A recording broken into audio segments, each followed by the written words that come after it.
ಶ್ರೀಗುರುಭ್ಯೋ ನಮಃ ಹರಿ ಓಂ. ಶ್ರಿಯಃ ಕಾಂತಾಯ ಕಲ್ಯಾಣಿಧೇಯರ್ಥಿನಾಂ ಶ್ರೀವೆಂಕಟನಿವಾಸಾಯ ಶ್ರೀನಿವಾಸಾಯ ಮಂಗಳಂ.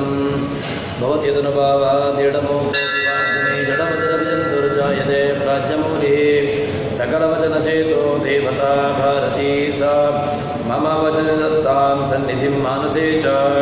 ತಪೋ ವಿದ್ಯಾ ವಿರಕ್ತ್ಯಾದಿ ಸದ್ಗುಣೋ ಖಗರಾನಹಂ ವಾದಿರಾಜಗುರೋನ್ ವಂದೇ ಹಯಗ್ರೀವಪದಾಶ್ರಯಾನ್. ಪೂಜ್ಯಾಯ ರಾಘವೇಂದ್ರಾಯ ಸತ್ಯಧರ್ಮರತಾಯ ಚ ಭಜತಾಂ ಕಲ್ಪವೃಕ್ಷಾಯ ನಮತಾಂ ಕಾಮಧೇನವೇ. ಬ್ರಹ್ಮಚರ್ಯ ಹರಿಪ್ರೀತಿ ಸುವಿದ್ಯಾ ಬಾಧಶಾಲಿನಃ ಇಷ್ಟದಾನ್ ಕಷ್ಟಹರ್ತೃನ್ನಃ ವಿದ್ಯಾ ಮಾನ್ಯಾನ್ ಮುನೀನ್ ನಮಃ. ಶ್ರೀ ಗುರುಭ್ಯೋ ನಮಃ ಹರಿ ಓಂ. ಶ್ರೀನಿವಾಸನು ಆ ಪದ್ಮಾವತಿ ಯಾರು ಎಂಬುದನ್ನು ಬಕುಳಾದೇವಿಗೆ ಹೇಳ್ತಾಳೆ. ಬಕುಳಾದೇವಿ ಆವಾಗ ಆ ಶ್ರೀನಿವಾಸ ಆ ಎಲ್ಲ ಹಿಂದೆ ಆಗಿರತಕ್ಕಂತಹ ವೃತ್ತಾಂತಗಳನ್ನು ತಾನು ರಾಮನಾಗಿ ಬಂದಾಗ ಆ ಈಗಿರತಕ್ಕಂತಹ ಪದ್ಮಾವತಿ ಅವಳು ಸೀತೆಯಾಗಿದ್ದು ಎಂಬ ಇಡೀ ತನ್ನ ರಾಮಾಯಣದಲ್ಲಿರತಕ್ಕಂತಹ ಚಿತ್ರಣವನ್ನು ಎಲ್ಲ ಸವಿವರವಾಗಿ ಅವಳಿಗೆ ತಿಳಿಸ್ತಾನೆ. ತದನಂತರದಲ್ಲಿ ಆ ಬಕುಳಾದೇವಿ ಮತ್ತೆ ಆ ಶ್ರೀನಿವಾಸನ ಹತ್ರ ಮಾತನಾಡ್ತಾಳೆ. ಏನಂತ ಕೇಳಿದ್ರೆ, ನೀನೀಗ ಏನು ಹೇಳಿದಿ, ನಾನು ಹೋಗಿ ಆಕಾಶರಾಜನ ಬಳಿಯಲ್ಲಿ ಹೋಗಿ ಆ ಪದ್ಮಾವತಿಯನ್ನು ನಿನಗೋಸ್ಕರ ಕೇಳಬೇಕು ಅಂತ ಹೇಳ್ತಾ ಇದೆಯಾ? ಅದಕ್ಕೋಸ್ಕರವಾಗಿ ಆ ಶ್ರೀನಿವಾಸನ ಹತ್ರ ಹೇಳ್ತಾಳೆ, ಗಚ್ಛಾಮಿ ರಾಜೇಂದ್ರ, ನಾನು ಏನು ಆ ರಾಜ ಇದ್ದಾನೆ ಅವನ ಬಳಿಗೆ ನಾನು ಹೋಗ್ತೇನೆ. ಅವನ ಬಳಿಗೆ ಹೋಗಿ ನಿನಗೋಸ್ಕರ ಆ ಪದ್ಮಾವತಿಯನ್ನು ಕೇಳ್ತೇನೆ. ಏನು ಅಲ್ಲಿ ಇರತಕ್ಕಂತಹ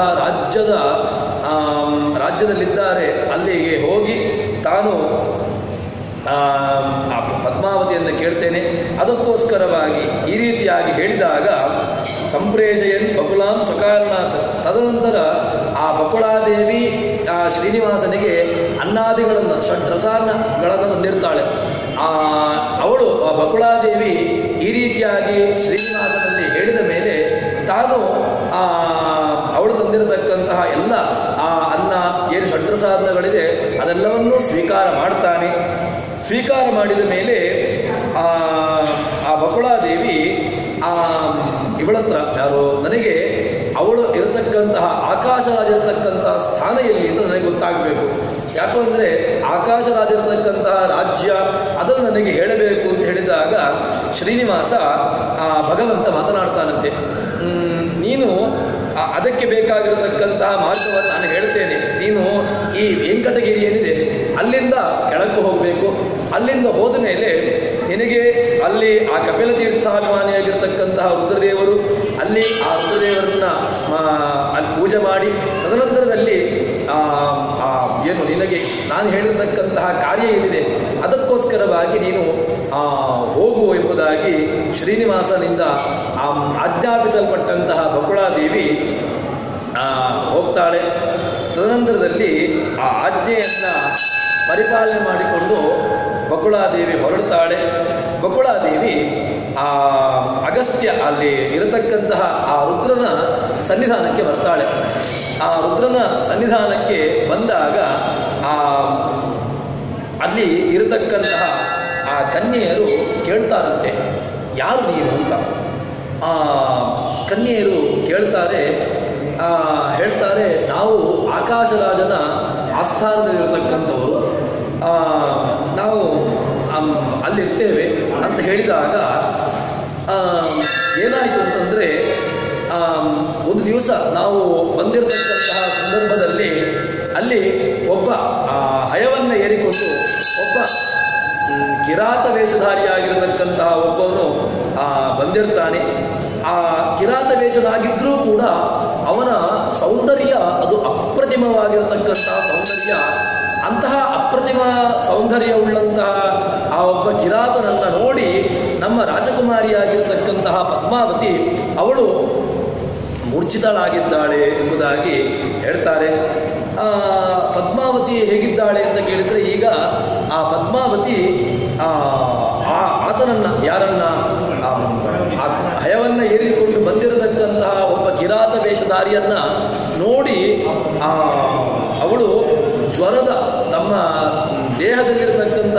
ತಾಪದಿಂದಾಗಿ ಅವಳು ಮೂರ್ಛಿತಳಾಗಿದ್ದಾಳೆ. ಅದರ ಪರಿಹಾರಕ್ಕೋಸ್ಕರ ನಾವೀಗ ಏನು ಮಾಡಿದ್ದೇವೆ ಅಂತ ಕೇಳಿದರೆ ಈ ಅಗಸ್ತ್ಯೇಶ್ವರನ ಸನ್ನಿಧಾನಕ್ಕೆ ನಾವು ಬಂದಿದ್ದೇವೆ. ಅದಕ್ಕೋಸ್ಕರವಾಗಿ ಇಲ್ಲಿ ಅಭಿಷೇಕಾದಿಗಳನ್ನು ನಾವು ಮಾಡ್ತಾ ಇದ್ದೇವೆ ಅಂತ ಹೇಳಿಕೊಂಡು ಹೇಳ್ತಾರೆ ಕನ್ಯಕೆಯರು. ತದನಂತರದಲ್ಲಿ ಬಕುಳಾದೇವಿ ಮತ್ತೆ ಪುನಃ ಆ ಕನ್ಯಕೆಯರ ಹತ್ರ ಮಾತನಾಡ್ತಾಳೆ.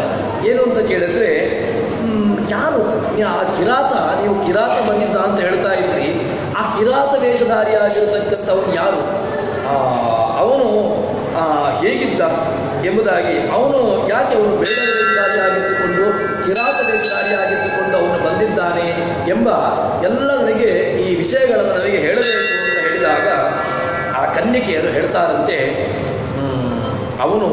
ನಾವು ಒಂದು ದಿವಸ ಆ ಪದ್ಮಾವತಿ ಮತ್ತೆ ನಾವು ಎಲ್ಲರೂ ಸಹಿತ ಒಂದು ಉದ್ಯಾನವನಕ್ಕೆ ಹೋಗಿದ್ದೆವು.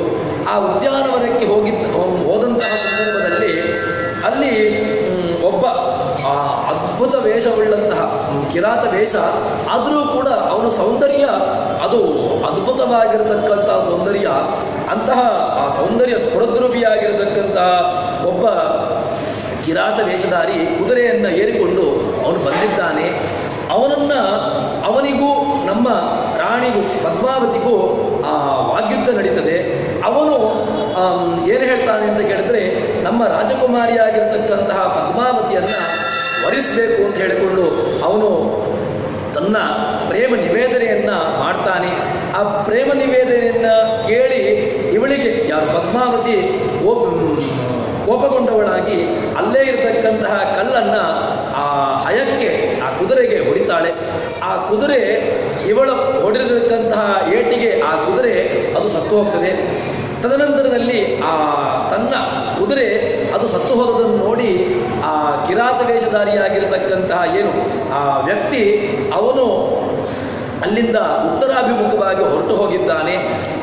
ಅವನು ಹೊರಟು ಹೋದ ಮೇಲೆ ಈ ನಮ್ಮ ಪದ್ಮಾವತಿ ದೇವಿ ಅವಳು ಮೂರ್ಛಿತಳಾಗಿ ಅವಳು ಬಿದ್ದಳು. ತದನಂತರದಲ್ಲಿ ನಾವೆಲ್ಲರೂ ಕೂಡ ಅವಳ ಸಖಿಯರು ನಾವು ಅವಳನ್ನ ನಮ್ಮ ಜೊತೆಗೆ ಸೇರಿಸಿಕೊಂಡು ಅವಳನ್ನ ಈ ರಾಜ್ಯಕ್ಕೆ ಕರೆತಂದು ಬಂದಿದ್ದೇವೆ ಅಂತ ಹೇಳಿಕೊಂಡು ಹೇಳ್ತಾಳೆ. ಸರಿ, ಅದಕ್ಕೋಸ್ಕರವಾಗಿ ಈಗ ನೀವು ಅವಳನ್ನ ಮತ್ತೆ ಪುನಃ ರಾಜ್ಯಕ್ಕೆ ಕರ್ಕೊಂಡು ಬಂದಿದ್ದೀರಿ. ಅಲ್ಲಿಗೆ ಬಂದ ಮೇಲೆ ಅವಳನ್ನ ಪೂರ್ಣವಾಗಿ ಅವಳಿಗೆ ಬೇಕಾಗಿರತಕ್ಕಂತಹ ವೈದ್ಯಾದಿ ಏನು ಸೇವೆಯನ್ನು ಮಾಡುವುದಕ್ಕೋಸ್ಕರವಾಗಿ ಆಕಾಶ ರಾಜ ಅವನು ಬೃಹಸ್ಪತ್ಯಾಚಾರ್ಯರನ್ನ ಹೀಗೆ ಎಲ್ಲರನ್ನೂ ಕೂಡ ಕರ್ಕೊಂಡು ಆ ರಾಜ್ಯಕ್ಕೆ ಕರೀತಾನೆ. ಅಲ್ಲಿ ಆ ಬೃಹಸ್ಪತ್ಯಾಚಾರ್ಯರನ್ನು ನೋಡಿ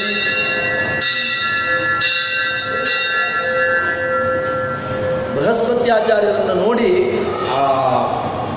ತಮ್ಮ ಮತ್ತೆ ಪುನಃ ಆಕಾಶ ರಾಜ ತನ್ನ ಮಗಳಿಗೆ ಆಗಿರತಕ್ಕಂತಹ ದುಸ್ಥಿತಿಯನ್ನು ನೋಡಿ ಎಲ್ಲ ಗುರುಗಳ ಬೃಹಸ್ಪತ್ಯಾಚಾರ್ಯರ ಮೂಲಕವಾಗಿ ಅವಳನ್ನು ಎಲ್ಲ ಏನು ಅವಳಿಗೆ ಆಗಿರತಕ್ಕಂತಹ ಮೂರ್ಛೆ ಬಂದಿದೆ ಅದನ್ನು ಮತ್ತೆ ಪುನಃ ಸರಿ ಮಾಡ್ತಾನೆ. ಹೀಗೆ ಹೇಳಿದಾಗ ಬೃಹಸ್ಪತ್ಯಾಚಾರ್ಯರು ಹೇಳ್ತಾರಂತೆ,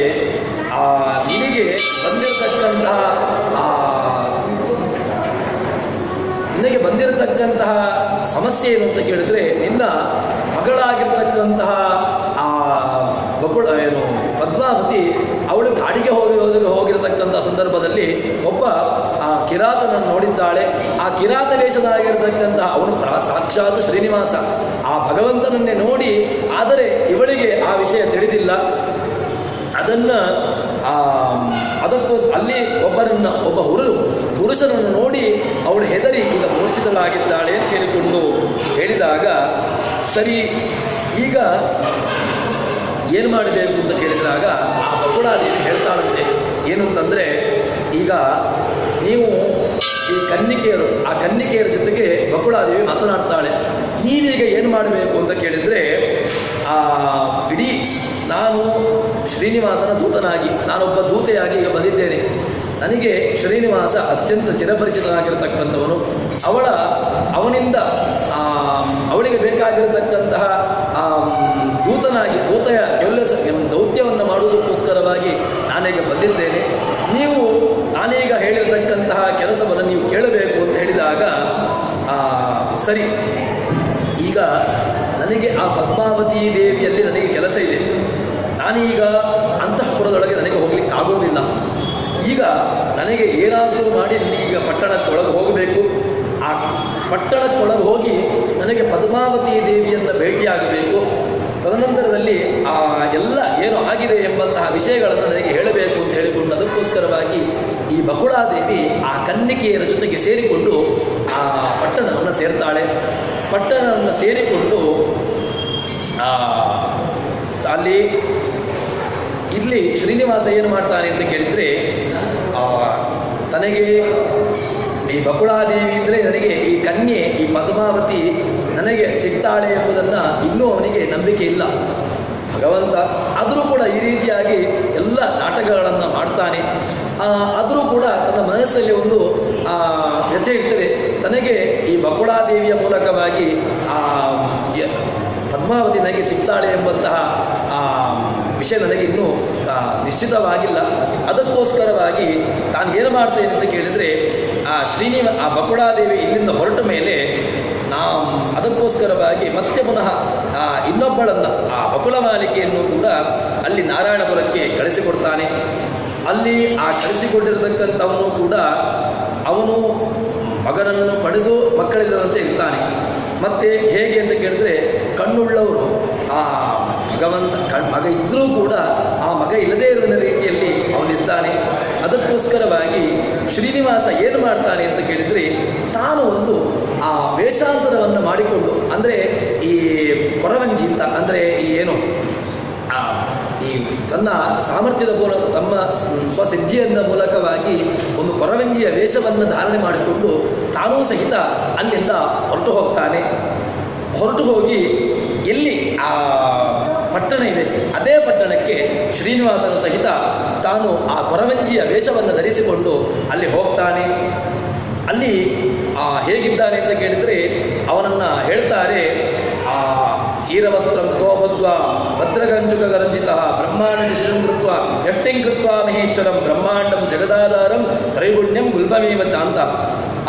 ತಾನು ನಾರು ಮಡಿಯನ್ನು ಹುಟ್ಟಿಕೊಂಡು ತದನಂತರದಲ್ಲಿ ಬ್ರಹ್ಮನನ್ನ ಮಗನನ್ನಾಗಿ ಇಟ್ಟುಕೊಂಡು ರುದ್ರನನ್ನ ಇಡೀ ಊರುಗೋಲನ್ನಾಗಿ ಇಟ್ಟುಕೊಂಡು ಜಗತ್ತಿಗೆ ಆಧಾರಭೂತವಾಗಿರತಕ್ಕಂತಹ ಸತ್ವಗುಣ, ರಜೋಗುಣ, ತಮೋಗುಣ ಈ ಎಲ್ಲ ಅಭಿಮಾನಿ ದೇವತೆಗಳನ್ನು ಒಂದು ಬುಟ್ಟಿಯನ್ನಾಗಿ ರಚನೆ ಮಾಡಿ ಅಲ್ಲಿ ಆ ಬುಟ್ಟಿಯ ಮೇಲೆ ತನ್ನ ಶಿರದ ಮೇಲೆ ಇಟ್ಟುಕೊಂಡು ಭಗವಂತ ಶ್ರೀನಿವಾಸ ಆ ಕೊರವಂಜಿಯ ವೇಷವನ್ನು ಧಾರಣೆ ಮಾಡಿಕೊಂಡು ಹೋಗ್ತಾ ಇದ್ದಾನೆ. ಅಲ್ಲಿ ಹೋದಾಗ ಹೇಗಿದ್ದಾನೆ ಅಂತ ಕೇಳಿದರೆ, ಅವನನ್ನು ಹೇಳ್ತಾರೆ ವಿಕೀರ್ಯ ಕೇಶಪುಂಜಾನಿ ಅಂತ. ಅವನನ್ನು ನೋಡಿದರೆ ಯಾರೂ ಕೂಡ ಒಂದು ಗುರುತಿಸಬೇಕು ಅಂತ ಅನಿಸೋದಿಲ್ಲ. ಒಂದು ಕೊರವಂಜಿ ಹೇಗೆ ಒಂದು ಸಾಮಾನ್ಯವಾಗಿರತಕ್ಕಂಥ ಕೊರವಂಜಿ ಆದಿಗಳು ಮೊದಲಾದವರು ಇರ್ತಾರೋ ಆ ರೀತಿಯಾಗಿ ತನ್ನ ಕೇಶರಾಶಿಯನ್ನು ಪೂರ್ಣವಾಗಿ ಅದನ್ನು ಜಡೆಯನ್ನಾಗಿ ಕಟ್ಟಿಕೊಳ್ಳದೆ ಅದನ್ನು ಪೂರ್ತಿ ಹರಡಿಕೊಂಡು ಪೂರ್ತಿ ಒಂದು ಮುದುಕಿಯಾಗಿ ಆ ರೀತಿಯಾಗಿ ಈ ಶಂಖ ಇತ್ಯಾದಿಗಳನ್ನು ಆಭರಣ ಮಾಡಿಕೊಂಡು ಒಂದು ಬಿದಿರಿನ ಬುಟ್ಟಿಯನ್ನು ಹಿಡಿದುಕೊಂಡು ಒಣಗಿದ ಹಲ್ಲಿಲ್ಲ ಅಂತಹ ಮುದುಕಿ, ಇನ್ನು ಸಾಕ್ಷಾತ್ ಧರ್ಮದೇವತೆ ಅಂತಹ ಇವಳನ್ನ ಕೊರವಂಜಿಯನ್ನಾಗಿ ತಾನು ಹುಟ್ಟುಕೊಂಡು ಅವನಿಗೆ ಮಕ್ಕಳು ಯಾರು, ಮಗು ಯಾರು ಅಂತ ಕೇಳಿದ್ರೆ ಬ್ರಹ್ಮನನ್ನ ಆಜ್ಞಾಪಿಸ್ತಾನೆ, ನೀನು ಮಗುವಾಗಿ ಬರಬೇಕು ಅಂತ. ಬ್ರಹ್ಮದೇವರು ತಕ್ಷಣಕ್ಕೆ ಮಗುವನಾಗಿ ಬಂದು ಆ ಭಗವಂತನ ಜೊತೆಗೆ ಬಂದು ಆ ಕೊರವಂಜಿಗೆ ಸಹಕಾರಿಯಾಗಿ ಬರ್ತಾನೆ. ಇಲ್ಲಿ ಆ ನಾರಾಯಣಪುರವನ್ನ ಆ ಬ್ರಹ್ಮ ಆ ಕೊರವಂಜಿ ಪ್ರವೇಶಿಸ್ತಾಳೆ. ಪ್ರವೇಶಿಸಿ ಅಲ್ಲಿ ಪ್ರವೇಶಿಸಿದ ಮೇಲೆ ಏನಾಗ್ತದೆ ಅಂತ ಕೇಳಿದರೆ, ರಾಜಪತ್ನಿಯಾಗಿರ್ತಕ್ಕಂತಹ ಧರಣೀದೇವಿ ಅಲ್ಲಿ ಬರ್ತಾಳೆ. ಧರಣೀದೇವಿಗೆ ಹೇಳ್ತಾರಂತೆ, ಏನು ಹೇಳ್ತಾರೆ ಅಂತ ಕೇಳಿದರೆ, ಈ ದೇವಿ ಬದರಿಕಾಶ್ರಮದಲ್ಲಿರತಕ್ಕಂತಹ ಧರ್ಮದೇವಿ ಸಖಾಯ ಸಮಾಯ ನರನಾರಾಯಣಾಶ್ರಮಾತ್ ವೃದ್ಧಾಸಾವರ್ತೇತ ಮಿತಭಾಷಿ ದೃಶ್ಯತೆ. ಮಿತಭಾಷಿ, ತುಂಬ ಮಾತನಾಡುವುದಿಲ್ಲ, ತುಂಬ ಮಿತವಾಗಿರತಕ್ಕಂತಹ ಒಂದು ಮಾತನ್ನು ಆಡತಕ್ಕಂತಹ ಒಬ್ಬಳು ಇದ್ದಾಳೆ. ಅವಳು ಕೊರವಂಜಿಯು ನಮ್ಮ ಗ್ರಾಮಕ್ಕೆ ಬಂದಿದ್ದಾಳೆ. ಆ ಗ್ರಾಮದಲ್ಲಿರ್ತಕ್ಕಂಥವಳು ಏನು ಹೇಳ್ತಾ ಇದೆ ಅಂತ ಕೇಳಿದರೆ, ಇಂತಹದ್ದು ನಾನು ಹೇಳ್ತೇನೆ. ಮನೋಗತಂ ವದಾಮಿ ಪುನಃ ಪುನಃ ರಾಮಾಯಣ ಮಹಾಭಾಗೆ ಯಾಬಾಲ ಧರ್ಮದೇವತ, ಅವಳನ್ನು ನಮ್ಮಲ್ಲಿಗೆ ಕರ್ಕೊಂಡು ಬರಬೇಕು ಅಂತ ಹೇಳಿಕೊಂಡು ಧರಣೀದೇವಿ ಆ ರಾಜ್ಯದ ಆಕಾಶರಾಜನ ಪತ್ನಿ ಅವಳು ಹೇಳ್ತಾಳೆ. ಅವಳನ್ನು ರಾಜ್ಯಕ್ಕೆ ಕರೆಯಿಸಿ ಅಂತ ಹೇಳಿಕೊಂಡು ಹೇಳಿದ ಮೇಲೆ ಆ ಧರಣೀದೇವಿಯ ಆಜ್ಞೆಯನ್ನು ಪಡೆದುಕೊಂಡು ಆ ಕೊರವಂಜಿ ವೇಷದಲ್ಲಿರ್ತಕ್ಕಂತಹ ಶ್ರೀನಿವಾಸ ಕೊರವಂಜಿಯನ್ನು ಆ ರಾಜ್ಯಕ್ಕೆ ಕರೀತಾರೆ. ತನ್ನ ರಾಜ್ಯದ ಅರಮನೆಗೆ ಕರೀತಾರೆ. ಆ ಕೊರವಂಜಿ ಬರ್ತಾಳೆ. ಬಂದ ಮೇಲೆ ಏನಾಗಿದೆ ಅಂತ ಕೇಳಿದರೆ ಹೇಳ್ತಾಳಂತಿದ್ದ ಏನು ಅಂತ ಕೇಳಿದರೆ ಧರಣೀದೇವಿಯನ್ನು ಅವಳು ಆ ಹೆಂಗಸರ ಮಾತನ್ನು ಕೇಳಿ ಆ ಧರ್ಮದೇವಿಯಾಗಿರ್ತಕ್ಕಂತಹ ಕೊರವಂಜಿ ಮಾತನಾಡ್ತಾಳೆ. ಏನು ಅಂತಂದರೆ ಅಹಂ ದರಿದ್ರ ಕುಟಿಲ ಭಾಗ್ಯ ಸಂಯುತ ಆಹ್ವಾನಂ ವಿನೋದಾರ್ಥಂ ಹಾಸ್ಯಾತಂ ಹಸಿದಾನನ ಮಧ್ವಸ್ತ್ರಂ ಮತ್ಸುತಂ ಪಶ್ಯ ಅದಾಭರಣ ಮಂಡಲಂ. ಧರ್ಮದೇವತೆ ಹೇಳ್ತಾಳಂತೆ, ನಾನು ದರಿದ್ರ, ಇನ್ನು ಕುಟಿಲಳು, ದೌರ್ಭಾಗ್ಯ, ನನಗೆ ಏನೂ ಇಲ್ಲ. ಇಡೀ ತ್ರೈಲೋಕ್ಯಾಧಿಪತಿಯಾಗಿರ್ತಕ್ಕಂತಹ ಭಗವಂತ ಕೊರವಂಜಿ ವೇಷವನ್ನು ಧಾರಣೆ ಮಾಡಿ ಬಂದಿದ್ದಾನೆ. ಆದರೆ ಏನು ಹೇಳ್ತಾ ಇದ್ದಾನೆ ಅಂತ ಕೇಳಿದರೆ ನಾನು ದೌರ್ಭಾಗ್ಯವಂತೆ, ನನ್ನಲ್ಲಿ ಏನೂ ಇಲ್ಲ, ನಾನು ದರಿದ್ರಳಾಗಿದ್ದೇನೆ ಅಂತ ಹೇಳಿಕೊಂಡು ಹೇಳ್ತಾಳೆ. ಏನಂತ ಕೇಳಿದರೆ ಈ ಹರಕು ಬಟ್ಟೆ ನನ್ನ ಒಡವೆಗೆ ನೋಡಿದಾಗ ನಿಮಗೇನಿಸಿದೆ, ನಾನೊಬ್ಬ ಕೊರವಂಜಿ ಆಗಿದ್ದೇನೆ ಅಂತ ಹೇಳಿಕೊಂಡು ಹೇಳಿದಾಗ ಸರಿ ಆ ಧರಣೀದೇವಿ ಮಾತನಾಡ್ತಾಳಂತೆ.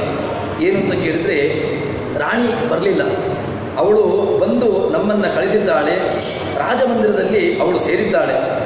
ತದನಂತರದಲ್ಲಿ ಆ ಬಂದಿರತಕ್ಕಂತಹ ಕೊರವಂಜಿಯನ್ನು ಕುರಿತು ಧರಣೀದೇವಿ ಮಾತನಾಡ್ತಾಳೆ.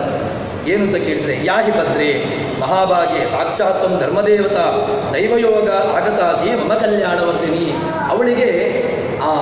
ಅವಳು ಹೇಳ್ತಕ್ಕಂತಹ ಮಾತು ತುಂಬ ಅದ್ಭುತವಾಗಿರತಕ್ಕಂತಹ ಮಾತನ್ನು ಹೇಳ್ತಾಳೆ. ಯಾಹಿ ಭದ್ರೆ ಮಂಗಳ ಸ್ವರೂಪಳೆ ಅಂತ ಹೇಳಿಕೊಂಡು ಆ ಕೊರವಂಜಿಯನ್ನು ಸಂಬೋಧನೆ ಮಾಡ್ತಾಳೆ.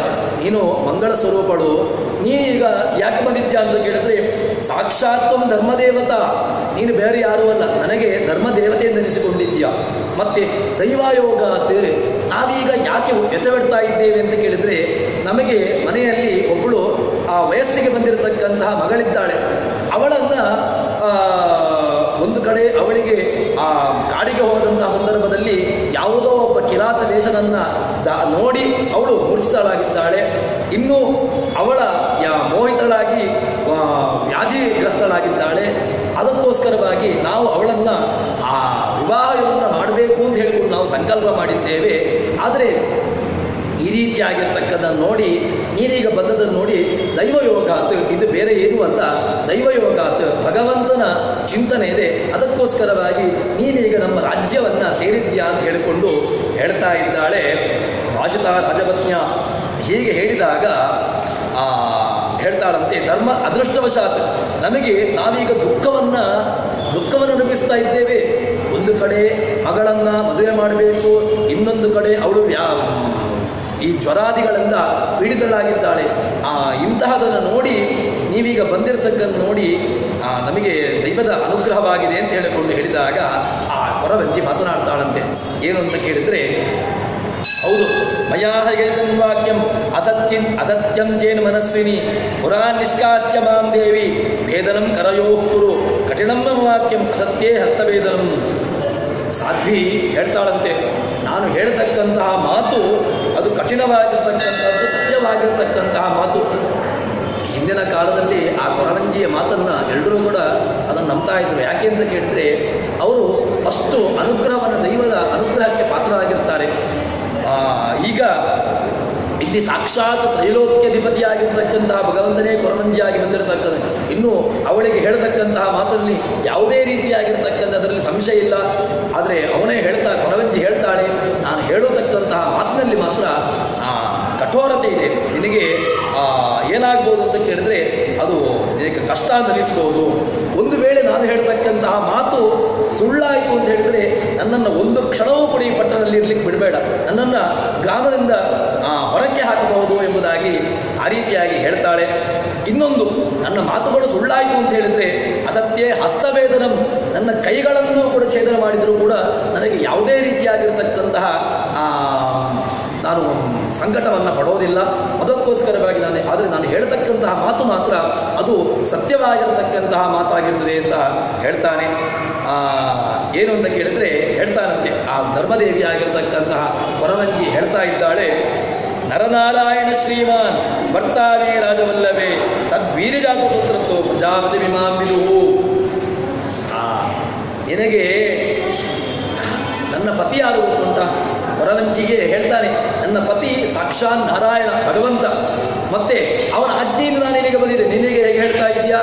ನಿನಗೆ ದೈವಯೋಗ ಅಂತ ಹೇಳ್ತಾ ಇದೆಯಲ್ವಾ? ಹೌದು, ನಾನೂ ಕೂಡ ಇಲ್ಲಿಗೆ ಬರಲಿಕ್ಕೆ ಆ ಭಗವಂತನ ಆಜ್ಞೆ, ಸಾಕ್ಷಾತ್ ಭಗವಂತ ಹೇಳ್ತಾ ಇದ್ದಾನೆ, ನನಗೂ ಕೂಡ ಇಲ್ಲಿ ಬರಲಿಕ್ಕೆ ಆ ಭಗವಂತನ ಆಜ್ಞೆ. ಮತ್ತೆ ಇವನು ಯಾರು? ನನ್ನ ಜೊತೆಗಿರತಕ್ಕಂತಹ ಮಗು ಇದೆಯಲ್ವಾ, ಇದ್ಯಾರು ಗೊತ್ತುಂಟ? ಅವನಿಂದ ಹುಟ್ಟಿರತಕ್ಕಂತಹ ಪ್ರಜಾಪತಿ ಬ್ರಹ್ಮ. ವಾಸ್ತವಿಕವಾಗಿರ್ತಕ್ಕಂಥ ಅಂಶ ಆ ಮಗ ಯಾರು? ಅವಳ ಆ ಕೊರವಂಜಿಯ ಜೊತೆಗಿರತಕ್ಕಂತಹ ಮಗ ಪ್ರಜಾಪತಿ, ಅಂದರೆ ಬ್ರಹ್ಮ, ಚತುರ್ಮುಖ ಬ್ರಹ್ಮ. ಇನ್ನು ಇವನು ಯಾರು? ಕೊರವಂಜಿ, ಸಾಕ್ಷಾತ್ ಭಗವಂತ. ಆ ರೀತಿಯಾಗಿ ಹೇಳಿದಾಗ ಇನ್ನು ಆದ್ಯಪ್ತಳಾಗಿ ನಾನು ಭೂತ ಭವಿಷ್ಯತ್ ವರ್ತಮಾನ ಎಲ್ಲವನ್ನೂ ಕೂಡ ನಾನು ನಿನಗೆ ಹೇಳಲಿಕ್ಕೆ ಬಂದಿದ್ದೇನೆ ಅಂತ ಹೇಳಿಕೊಂಡು ಆ ಕೊರವಂಜಿ ಹೇಳ್ತಾಳೆ. ಹೀಗೆ ಹೇಳಿದಾಗ ಅಜ್ಜನಂ ಕುರು ಕಲ್ಯಾಣಿ ಶುಭವಸ್ತ್ರ ಸುಕುಂಚುಕ. ಆ ಧರ್ಮದೇವಿ ಹೀಗೆ ಹೇಳಿದಾಗ ಹೇಳ್ತಾನಂತೆ, ನೀನು ಸ್ನಾನವನ್ನು ಮಾಡು, ಸ್ನಾನವನ್ನು ಮಾಡಿಕೊಂಡು ಮಂಗಳ ಸ್ನಾನವನ್ನು ಮಾಡಿಕೊಂಡು ಶುಭ್ರವಾಗಿರತಕ್ಕಂತಹ ಒಂದು ಒಳ್ಳೆಯ ಬಟ್ಟೆಯನ್ನು ಉಟ್ಟುಕೊಂಡು ಬರಬೇಕು ಅಂತ ಹೇಳಿದಾಗ ಆ ಧರ್ಮದೇವಿ ಹೇಳಿದ ಹಾಗೆ ಧರಣೀದೇವಿ ಹೇಳ್ತಾಳಂತೆ, ನೀನು ಏನು ಹೇಳಬೇಕು ಅಂತಿದ್ಯಾ ಅದನ್ನು ಹೇಳು ನನಗೆ. ನೀನು ಹೇಳತಕ್ಕಂತಹ ಕಿಂ ಕಾರ್ಯಂ, ನಾನು ಏನು ಮಾಡಬೇಕು ಅಂತ ಹೇಳು. ಪದಭದ್ರೆ ಕರಂ ತವ ಶಾಸನಾಥ, ನಿನಗೆ ನೀನು ಹೇಳಿರ್ತಕ್ಕಂತಹ ಕಾರ್ಯವನ್ನು ನಾನು ಶಾಸನ ಅಂತ ಹೇಳಿಕೊಡೋದನ್ನು ಮಾಡ್ತೇನೆ ಅಂತ ಹೇಳಿದಾಗ ಆ ತದಂತರದಲ್ಲಿ ಹೇಳ್ತಾರಂತೆ, ಆ ಧರ್ಮದೇವಿ ಹೇಳ್ತಾಳಂತೆ, ಸತ್ಯಂಬದಾಮಿ ಅಂತ ಹೇಳಿಕೊಂಡು ನನ್ನ ಕೂಸಿಗೆ ಏನಾಗಿದೆ ಅಂತ ಕೇಳಿದರೆ ಹಗಲು ನನ್ನ ಮಗುವಿಗೆ ಆಹಾರ ಬೇಕು. ಅದು ಹೇಗಿರಬೇಕು ಅಂತ ಕೇಳಿದ್ರೆ ಸತ್ಯಂಬದಾಮಿ ಧರ್ಮಜ್ಞೆ ಶಿಶೋರನ್ನಂ ಪ್ರಯಚ್ಛಮೆ, ನನ್ನ ಜೊತೆಗೆ ಒಂದು ಮಗು ಉಂಟಲ್ವ, ಅದಕ್ಕೆ ಅನ್ನ ಬೇಕು. ಅದು ಯಾವ ಅನ್ನ ಅಂತ ಕೇಳಿದ್ರೆ ಅಹಕೃತಂ ರಾತ್ರಿ ಕೃತಂ ಸ್ವಪಕ್ವಂ ರಸಸಂಯುತಂ. ಅಹಕೃತಂ ಅದು ರಾತ್ರಿ ಮಾಡಿದ್ದಾಗಬಾರ್ದು, ಅಥವಾ ರಾತ್ರಿ ಮಾಡಿದ್ದು ಆಗ್ಬೋದು, ಅಹಕೃತಂ ರಾತ್ರಿ ಕೃತಂ. ಇಲ್ಲಿ ಅಹಕೃತಂ ಅಂತ ಹೇಳಿದಾಗ ಏನು ಅಂತ ಕೇಳಿದ್ರೆ ಹಗಲು ಮಾಡಿದ್ದು ಆಗ್ಬೋದು ಅಥವಾ ರಾತ್ರಿ ಮಾಡಿದ್ದು ಆಗ್ಬೋದು ಅಂತ ಹೇಳಿಕೊಂಡು ಹೇಳುವಂಥದ್ದಲ್ಲ. ಮತ್ತೇನು ಕೇಳಿದ್ರೆ ಬೆಳಗ್ಗಿನ ಅಭಿಮಾನಿ ದೇವತೆಯಾಗಿರ್ತಕ್ಕಂತಹ ಲಕ್ಷ್ಮೀದೇವಿ, ರಾತ್ರಿಯ ಅಭಿಮಾನಿಯಾಗಿರ್ತಕ್ಕಂತಹ ದುರ್ಗಾದೇವಿಯಿಂದ ನಾವು ಪಾಕಾದಿಗಳನ್ನು ಮಾಡ್ತೇವೆ. ಪಾಕಾದಿಗಳು ನಾವು ಮಾಡುವಂತಹದ್ದಲ್ಲ. ನಮ್ಮೊಳಗೆ ಆ ದೇವತೆಗಳು ಭಗವಂತನಿಗೆ ನಾವು ಏನಿದ್ರೂ ಕೂಡ ನಾವು ಅಡಿಗೆಯನ್ನು ಮಾಡುವಾಗ ಹೇಗೆ ಮಾಡಬೇಕು ಅಂತ ಹೇಳಿದ್ರೆ ಈ ಅಡಿಗೆ ಭಗವಂತನಿಗೋಸ್ಕರ ಆಗುವಂತಹದ್ದು. ಅದಕ್ಕೋಸ್ಕರವಾಗಿ ನಮ್ಮೊಳಗೆ ಸಾಕ್ಷಾತ್ ನಾರಾಯಣನಿಗೆ ಮಾಡತಕ್ಕಂತಹ ಅಡಿಗೆ ಅದನ್ನು ನಮ್ಮೊಳಗೆ ಲಕ್ಷ್ಮೀದೇವಿ ಇದ್ದುಕೊಂಡು ಮಾಡ್ತಾಳೆ ಎಂಬಂತಹ ಚಿಂತನೆ. ಆ ರೀತಿಯಾಗಿ ಅಹಕೃತಂ ರಾತ್ರಿಕೃತಂ ಸುಪಕ್ವಂ, ಒಳ್ಳೆಯ ರೀತಿಯಲ್ಲಿ ಬೆಂದಿರತಕ್ಕಂತಹ ಆಹಾರ, ಮತ್ತೆ ರಸಸಂಯುತಂ, ಒಳ್ಳೆಯ ಷಡ್ರಸಾನ್ನಗಳನ್ನು ಅದು ಇರಬೇಕು, ಅದರಿಂದ ಕೂಡಿರಬೇಕು ಎಂಬುದಾಗಿ ಹೇಳಿದಾಗ ಆ ಕೊರವಂಜಿಯ ಮಾತನ್ನು ಕೇಳಿದ ಮೇಲೆ ತರ್ತಾನಂತೆ ಕ್ಷೀರಾನ್ನವನ್ನು ತಂದು ಇಡ್ತಾನೆ. ಆ ಚಿನ್ನದ ಪಾತ್ರೆಯಲ್ಲಿ ತಂದಿಡ್ತಾನೆ. ಆ ಚಿನ್ನದ ಅನ್ನವನ್ನು ನೋಡಿ ಶಿಶು, ಆ ಮಗು ಏನಿದೆ ಆ ಬ್ರಹ್ಮ ಅನ್ನವನ್ನು ತಿನ್ನೋದಿಲ್ಲಂತೆ. ಕೊರವಂಜಿ ಜೊತೆಗಿರತಕ್ಕಂತಹ ಮಗ ಬ್ರಹ್ಮ, ಅವನು ಆ ಅನ್ನವನ್ನು ತಿನ್ನೋದಿಲ್ಲ. ಯಾಕೆ ಅಂತ ಕೇಳಿದರೆ ಮನುಷ್ಯರು ತಿನ್ನತಕ್ಕಂಥ ಆಹಾರ ಭಗವಂತ ಅವನು ಅನ್ನವನ್ನು ತಿನ್ನದೆ ಮಗು ಆ ಬ್ರಹ್ಮದೇವರು ಮತ್ತೆ ಪುನಃ ಅಳ್ತಾರೆ. ತದನಂತರದಲ್ಲಿ ಹೇಳ್ತಾನಂತೆ, ಪ್ರಥಮಂ ಆತ್ಮಜಂ ದೃಷ್ಟ್ಯ ವಿನಿಂದ್ಯ ಪ್ರತಿದಾಡಯತ್ ದರಿದ್ರೋಷಿ ದುರಾಚಾರ ಕಂದಮೂಲ ಫಲಾಚನ. ಇವಳು ಆ ಮಗುವಿಗೆ ಅನ್ನವನ್ನು ಕೊಟ್ಟರೂ ಕೂಡ ಆ ಅನ್ನವನ್ನು ತಿನ್ನದೇ ಇರೋದನ್ನು ನೋಡಿ ಆ ಕೊರವಂಜಿ ಮಗುವಿಗೆ ಬೈತಾಳಂತೆ. ನಿನಗೆ ಏನಾಗಿದೆ ಗೊತ್ತುಂಟಾ? ನೀನು ಕೊರವಂಜಿ, ನೀನು ನನ್ನ ಮಗ, ನಿನಗೇನಾಗಿದೆ? ಒಳ್ಳೆಯದ ಆಹಾರವನ್ನು ಕೊಟ್ಟರೂ ಕೂಡ ನಿನಗೆ ತಿನ್ನುವಂತಹ ಯೋಗ್ಯತೆ ಇಲ್ಲ. ಅದಕ್ಕೋಸ್ಕರ ನಿನಗೆ ಗೆಡ್ಡೆಗೆಣಸುಗಳನ್ನು ತಿಂದು ಸ್ವಭಾವ, ನಿನಗೆ ಅದೇ ಅಭ್ಯಾಸವಾಗಿ ನಿನಗೂ ಇಲ್ಲಿಯೂ ಕೂಡ ಒಳ್ಳೆಯ ಬೆಂದಿರತಕ್ಕಂಥ ಅನ್ನ, ಷಡ್ರಸಾನ್ನಗಳನ್ನು ತಿಂದರೂ ಕೂಡ ತಿನ್ನತಕ್ಕಂಥ ಇದಿಲ್ಲ ಅಂತ ಹೇಳಿದ್ರೆ ನೀನು ಭಾಗ್ಯಹೀನ ಅಂತ ಹೇಳಿಕೊಂಡು ಅವನನ್ನು ಬೈತಾಳಂತೆ. ಕಥಂ ನ ಭೋಕ್ಷ್ಯತೆ ಮೃಷ್ಟಂ ಕ್ಷೀರಾನ್ನಂ ರಾಜನಿನಿದಂ ಕದಾದಿರಂ ಮಾತ ಕಿಂ ಕರಿಷ್ಯಾಮಿ ಗೋಪಿವೆ. ನಿನಗೆ ರಾಜ್ಯಯೋಗ್ಯವಾಗಿರತಕ್ಕಂಥ ರಾಜರು ತಿನ್ನತಕ್ಕಂತಹ ಕ್ಷೀರಾನ್ನ ಭೋಜನ ಅದನ್ನು ತಿನ್ನತಕ್ಕಂತಹ ಯೋಗ್ಯತೆ ನಿನಗೆಲ್ಲಿದೆ? ಅದಕ್ಕೋಸ್ಕರ ಈ ಮಗು ಆಡ್ತಾ ಇದೆ ಅಂತ ಹೇಳಿಕೊಂಡು ಹೇಳ್ತಾಳೆ. ತದನಂತರದಲ್ಲಿ ನಿಂದಿಸಿ ತಾನು ಆ ಅನ್ನವನ್ನು ತಿಂತಾಳೆ. ತದನಂತರದಲ್ಲಿ ಆ ಮಗುವಿಗೆ ಹಾಲನ್ನು ನೀಡ್ತಾಳೆ. ಹಾಲನ್ನು ನೀಡಿದ ಮೇಲೆ ಆ ಮಗುವಿಗೆ ಏನು ಎಲ್ಲ ಅವಳಿಗೆ ಬೇಕಾಗಿರತಕ್ಕಂತಹ ಏನು ಕೊರವಂಜಿಗೆ ಬೇಕಾಗಿರತಕ್ಕಂತಹ ತಾಂಬೂಲ ಎಲ್ಲವನ್ನೂ ಕೂಡ ನೀಡಿ ಅವಳನ್ನು ಸತ್ಕಾರ ಮಾಡ್ತಾಳಂತೆ. ಸತ್ಕಾರ ಮಾಡಿ ಅವಳನ್ನು ಆ ಧರ್ಮದೇವಿ ಏನು ಕೊರವಂಜಿ ಇದ್ದಾಳೆ ಆ ಮಗುವನ್ನು ತನ್ನ ಬುಟ್ಟಿಯ ಮೇಲೆ ಇರಿಸಿಕೊಂಡು ಕೂತ್ಕೊಂಡಿರ್ತಾಳೆ. ಕೂತ್ಕೊಂಡಾಗ ಏನಾಯಿತು ಅಂತ ಕೇಳಿದರೆ ಆ ಭಗವಂತ ಹೇಳ್ತಾನೆ, ಈ ರೀತಿಯಾಗಿ ಆ ಶ್ರೀನಿವಾಸ ಸಾಕ್ಷಾತ್ ಭಗವಂತ ಈ ರೀತಿಯಾಗಿ ಕೊರವಂಜಿಯ ವಿರೂಪವನ್ನು ತಾಳುವನ್ನು ನೋಡಿ ಅಲ್ಲಿ ತನ್ನ ಇಡೀ ಆ ದೇವತೆಗಳೆಲ್ಲರೂ ಕೂಡ ನೋಡ್ತಾ ಇದ್ದಾರಂತೆ. ಏನಿದು ಭಗವಂತನ ಆಟ? ಆ ಮೇಲಿಂದಲೇ ನೋಡ್ತಾ ಇದ್ದಾರೆ. ಭಗವಂತ ಈ ರೀತಿಯಾಗಿ ಕೊರವಂಜಿಯ ವೇಷಧಾರಣೆಗೊಂಡು ಬ್ರಹ್ಮದೇವರನ್ನು ಜೊತೆಗಿಟ್ಟುಕೊಂಡು ಹೀಗೆ ಈ ರೀತಿಯಾಗಿ ಆ ಭೂಮಿಯಲ್ಲಿ ನಾಟಕವನ್ನು ಮಾಡ್ತಾ ಇದ್ದಾನಲ್ವಾ ಅಂತ ಹೇಳಿಕೊಂಡು ನೋಡ್ತಾಳಂತೆ. ಇನ್ನೊಂದು ಕಡೆಯಲ್ಲಿ ದೇವತೆಗಳು ಯೋಚನೆ ಮಾಡ್ತಾರಂತೆ, ಆ ಧರಣೀ ದೇವಿ ಅದ್ಭುತವಾಗಿರ್ತಕ್ಕಂತಹ ಪುಣ್ಯವಂತಳು, ಪುಣ್ಯಾತ್ಮಳು. ಯಾಕೆ ಅಂತ ಕೇಳಿದರೆ ಆ ಭಗವಂತನೇ ಅವಳ ಮನೆಗೆ ಒಂದು ಪ್ರಾಕೃತ ವೇಷವನ್ನು ಧರಿಸಿಕೊಂಡು ಅವಳ ಮನೆಗೆ ಹೋಗಿದ್ದಾಳೆ ಅಂತ ಹೇಳಿದರೆ ಇನ್ನು ಅವಳ ಯೋಗ್ಯತೆ ಅವಳ ಏನು ಹೇಳಬೇಕಾದಿಲ್ಲ ಅಂತ ಹೇಳಿಕೊಂಡು ಆ ಬ್ರಹ್ಮಾದಿಗಳು ಮಾತನಾಡಿಕೊಳ್ತಾರೆ. ಹೀಗೆ ಕೇಳಿಕೊಂಡು ತದನಂತರದಲ್ಲಿ ಏನಾಗ್ತದೆ ಅಂತ ಕೇಳಿದರೆ ಆ ಮಗುವನ್ನು ಸರಿ ಎಲ್ಲ ಭೋಜನಾದಿಗಳನ್ನು ಅವಳಿಗೆ ಕೊಡತಕ್ಕಂತಹದ್ದನ್ನು ಎಲ್ಲ ಹೇಳಿದ ಮೇಲೆ ಆ ಧರ್ಮದೇವಿ ಕೊರವಂಜಿ ತನ್ನ ತಮಗೆ ಬೇಕಾಗಿರತಕ್ಕಂತಹ ಒಂದು ಕುಲದೇವತೆಗಳನ್ನು ಸ್ಮರಣೆ ಮಾಡ್ತಾಳೆ. ಮೊದಲಿಗೆ ಭಗವಂತನನ್ನು ಸ್ಮರಣೆ ಮಾಡಿಕೊಂಡು ಎಲ್ಲ ದೇವತೆಗಳನ್ನು ಸ್ಮರಣೆ ಮಾಡಿಕೊಂಡು ಹೇಳ್ತಾಳಂತೆ. ಇವರಿಗೆ ಯಾರಿಗೆ ಧರಣೀ ದೇವಿಗೆ ಎಲ್ಲ ದೇವತೆಗಳನ್ನು ಹೇಳ್ತಾರೆ. ಕಾಶಿಯಲ್ಲಿರ್ತಕ್ಕಂಥ ಬಿಂದು ಮಾಧವ, ರುದ್ರದೇವರು, ವಿಷ್ಣುಪಾದ, ಗಂಗಾ ಯಮುನಾ ತೀರ್ಥಾದಿಗಳನ್ನು, ರಾಮಚಂದ್ರನನ್ನು, ಇನ್ನು ನರಸಿಂಹನನ್ನು ಎಲ್ಲ ತೀರ್ಥಾಭಿಮಾನಿ ದೇವತೆಗಳನ್ನು ಸ್ಮರಣೆ ಮಾಡಿಕೊಂಡು ಒಂದೊಂದು ವಿಷಯಗಳನ್ನು ಹೇಳ್ತಾಳಂತೆ. ಈಗ ಆ ಧರಣೀ ದೇವಿಗೆ ಹೇಳ್ತಾಳಂತೆ ಯಾರು ಏನು ಎಂಬುದಾಗಿ ಹೇಳ್ತಾಳಂತೆ. ಬದರಿಕಾಶ ಭರ್ತಾರಂ ಬದರೀವಾಸಂ, ನನ್ನ ಗಂಡ ಆ ಬದರಿಯಲ್ಲಿರ್ತಕ್ಕಂಥವನು, ಅವನ ಮೇಲೆ ನನ್ನ ತಾಯಿಯ ಮೇಲೆ ಎಲ್ಲರ ಮೇಲೆ ಹೇಳ್ತಕ್ಕಂತಹ ಮಾತು, ನಾನು ಹೇಳ್ತಕ್ಕಂತಹ ಮಾತು ಅದು ಯಾವ ಕಾಲಕ್ಕೂ ಕೂಡ ಅದು ಸುಳ್ಳಾಗುವುದಿಲ್ಲ. ನಾನು ಹೇಳ್ತಕ್ಕಂತಹ ಮಾತು ಅದು ಎಲ್ಲ ಕಾಲದಲ್ಲೂ ಸತ್ಯವಾಗಿರತಕ್ಕಂತಹ ಮಾತಾಗಿರ್ತದೆ ಅಂತ ಹೇಳಿಕೊಂಡು ಹೇಳಿದಾಗ ತದನಂತರದಲ್ಲಿ ಒಂದು ತಾಂಬೂಲಾದಿಗಳನ್ನು ನೀಡಬೇಕು ಅಂತ ಹೇಳಿದಾಗ ಆ ತಾಂಬೂಲಾದಿಗಳನ್ನು ಹೇಳ್ತಾಳಂತೆ. ಮತ್ತೆ ತಾಂಬೂಲಾದಿಗಳನ್ನು ನೀಡಿದ ಮೇಲೆ ಹೇಳ್ತಾಳಂತೆ, ನನ್ನ ದುಃಖ ಪರಿಹಾರ, ನನಗೆ ದುಃಖ ಇದೆ, ಆ ದುಃಖ ಪರಿಹಾರವಾಗುವಂತಹ ಒಂದು ಮಾರ್ಗವನ್ನು ನೀನು ಹೇಳಬೇಕು ಅಂತ ಹೇಳಿದಾಗ